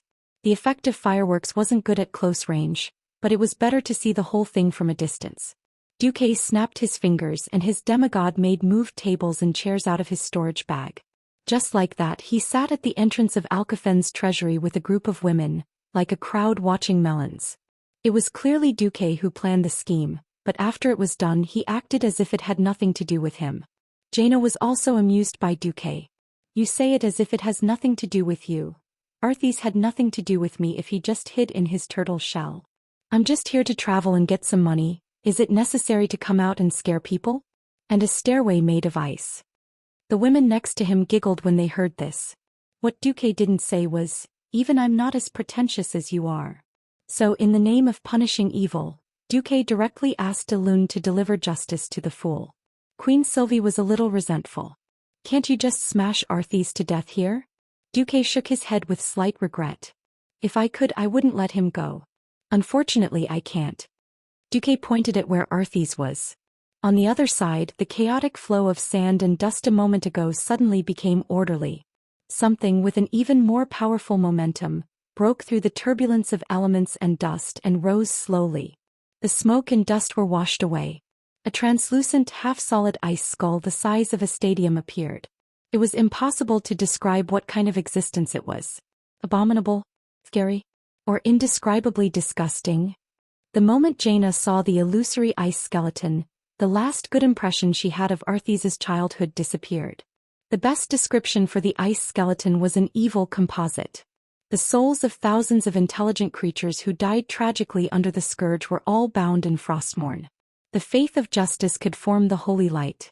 The prayers of the evildoers turned into the darkest resentment and mixed with the wronged souls, forming this evil thing that could not be tolerated in the world. This terrifying amount of negative energy that could only be described as astronomical was Arthas's greatest trump card. Of course, there was also the ice elemental realm. You're shamelessly ganging up on me again? Duke Marcus. Arthas was in a very sorry state. There were clear cracks on her mysterious blue-black armor, and her icy voice was much weaker than before. It was the pure resentment in his heart that made him shout out again. Pfft. Duque laughed shamelessly and his godly voice came back immediately. You speak as if the scourge doesn't rely on numbers every time they go to war. Fight me one-on-one on neutral ground if you can. You can choose any place you want outside of Northrend. Humph. No need to be so troublesome. Unexpectedly, Arthis still didn't give up. With a shake of her feet, the ice bridge that had just collapsed reformed again, and Arthis charged toward Duque. Moreover, over 1,000 meters away, a large ice skeleton had already been tossed over. It was the wronged soul cannonball that was separated from the huge skeleton made of wraiths. You really don't learn from your mistakes. Let me once again evoke the horrifying memory in the depths of your soul. Duque smiled faintly. Standing in the middle of the road in the middle of Wintergrasp Lake Fortress that seemed to have been abandoned for countless years, Duque stood against the wind. In front of the gigantic skeleton that was at least 10 stories tall, his body seemed incomparably small. It gave off the feeling of an ant overestimating itself and challenging an elephant to an arm wrestle. At first glance, Duque would definitely be crushed into powder by the terrifying power of the Lich King's wraiths. However, whether it was Duque's woman or the surrounding Alliance soldiers, no one had any expressions of shock on their faces. Instead, most of them looked like they were waiting to watch a good show. Duque made his move. His somewhat rough hand stretched out towards the illusory skeleton. It looked like a human and a skeleton, and their sizes were completely disproportionate. This hand displayed a kind of magical power that seemed to penetrate the heavens and the earth. In the air behind Duque, there were also countless energy veins that flickered with the unique purplish-blue light of arcane spells. From tens of millions to hundreds, they continuously converged together like rivers flowing into the sea. When these magical circuits finally converged on Duque's arm, his palm appeared to have a purple electric light. Duque seemed to be able to easily grasp the entire skeleton in his hand. In his hand, the skeleton rapidly shrank, and the surging souls inside were all restrained together. The vengeful spirits that were baring their fangs and brandishing their claws seemed to have run into an invisible cage. They were reflected back by the invisible barrier that was equally invisible and untouchable. Immediately, every fingernail on Duque's 5 fingers shone with a holy golden light. Those who stood close could even hear the faint sounds of the priest's morning prayers. The bone-chilling white skeleton seemed to finally open its empty jaw and let out a final howl. Unfortunately, in the dazzling golden light, it only shook slightly, and the ferocious skeleton changed. It turned into a human face. The facial features were quite blurry and one could only vaguely make out where the facial features were. One thing was certain, and that was that the position of every part of the face and the lines became softer. If the skeleton just now was the most evil and brutal murderer, then the human face now was the most devout and peaceful believer. The surrounding temperature suddenly became warm, and all the wraiths changed their color and shape, turning into small yellow light spots as small and warm as fireflies. The light spots quickly gathered into a warm ball of light, and finally, it was firmly controlled by Duque's hand within a very small area. Duque still had a smile on his face. Arthis, do you have any other tricks you want to play? If you do, hurry up or you won't have a chance later. This time it was Duque who took a step towards Arthis. Chapter 1562. Arthis's face suddenly changed. The helmet was indeed a good thing. Without it, even his subordinates would be shaken by his boss's change of expression. Arthis immediately discovered that he was losing control of the ice elements. You, hee. Duque sneered. The weave itself was an energy network that existed in different dimensions in the world of Azeroth. He couldn't successfully invade Northrend before because the dominance of all the elements here had been solidified. The ice element was the least active of the 4 major elements. Under normal circumstances, it would be more difficult for these elements, which were used to the Lich King's command, to betray him than a beastman betraying the humans. The area near the Ice Crown Glacier was Arthis' home ground. If he wanted to take over the place, there was a prerequisite. The owner was not there or the owner was seriously injured. Making use of Alexstras's dragon breath and Elun's meteor, Arthis's injuries were definitely not light. But if he wanted to die from serious injuries, there was still a long way to go. What Duque was doing now was taking advantage of Arthis' weakness to seize control of the ice elements on the periphery of the Ice Crown Glacier and dig out the roots of the Fool. As a demigod of the weave, Duque's strongest element was naturally the arcane element, followed by the ice and fire elements. His control of ice was definitely not weak, but it wasn't that strong in comparison. Although Arthas had the geographical advantage, he was a Death Knight and a mage. Moreover, his ability to control ice was transformed from fire to ice after Nazul became a Lich King. After all, Nazul was first a shaman and then a warlock. For a warlock who used to play with fire to be able to play with the ice element so smoothly and even give this ability to Arthas after the soul fusion, this could be considered as amazing talent. Unfortunately, a part-time job was not as good as a person who was originally in this line of work. In the elemental boundary that mortals couldn't see, a battle was unfolding between Duque and Arthas. Taking advantage of Arthy's injury, Duque's frost elementals were charging forward violently. They were constantly attacking Arthas's frost domain with coordinated attacks and diversionary tactics. Every time he cut off a large piece of the frost elementals, Duque would completely tame this portion of the frost elementals and then attack the territory of Arthas' frost elementals. Duque was playing the pharaoh version of rolling a snowball. Not only that, but an astonishing aura was rising in the distance. Alexstrasza was flapping her pair of red wings that could blot out the sky as she charged over at high speed. Her mountain-like body flashed across the sky like a bolt of lightning. Like a raging wave, she swept away the wind and snow in the air and blew away the frozen clouds. It seemed that she would arrive in front of him in less than a minute. At the same time, the thick clouds in the sky above Winter Embrace Lake had already dispersed. No, it looked like the entire atmosphere had been torn open, leaving a huge hole. In this ice crown region that never saw the light of day, one could see the stars without any obstructions. Elun, one of Azeroth's 2 moons, was watching Arthas closely. In the distance, illusory prayers could be heard faintly. On the flying battleship, Tyrant's full power attack had already exhausted her.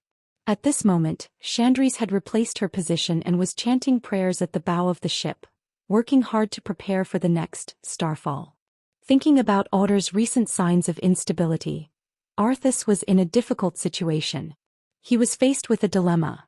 If he insisted on fighting Duque here, he would be surrounded and beaten to a pulp in minutes if he waited any longer. He was confident that he could defeat Duke with Northren's geographical advantage, but he wasn't sure that he could win against Duke, Elun and Alexstrasza, the 3 powerhouses who had stepped into the divine realm. If he gave up, his feelings wouldn't be able to take it. As a king, he was blocked at his doorstep by his rival in love. If this continued, he might not even be able to protect Northrend, let alone Lordaeron. This kind of grievance was driving him crazy. At this moment, the part of reason that once belonged to Nazul began to take over the dominant position in Arthas' soul. If Arthas, who killed his father and master, was a typical example of courage to go against the heavens and the earth, then Nazul was the representative of living a miserable life. In the beginning, he was tricked by Kill Jaden to start a war against the Draenei. After shouting a few times to provoke the anger of the orcs, he left, not even wanting any power. Then he let his disciple Ghoul, Dan, take advantage of the loophole and control the entire tribe. The old tribe made a huge mistake and even squeezed out the entire planet's core.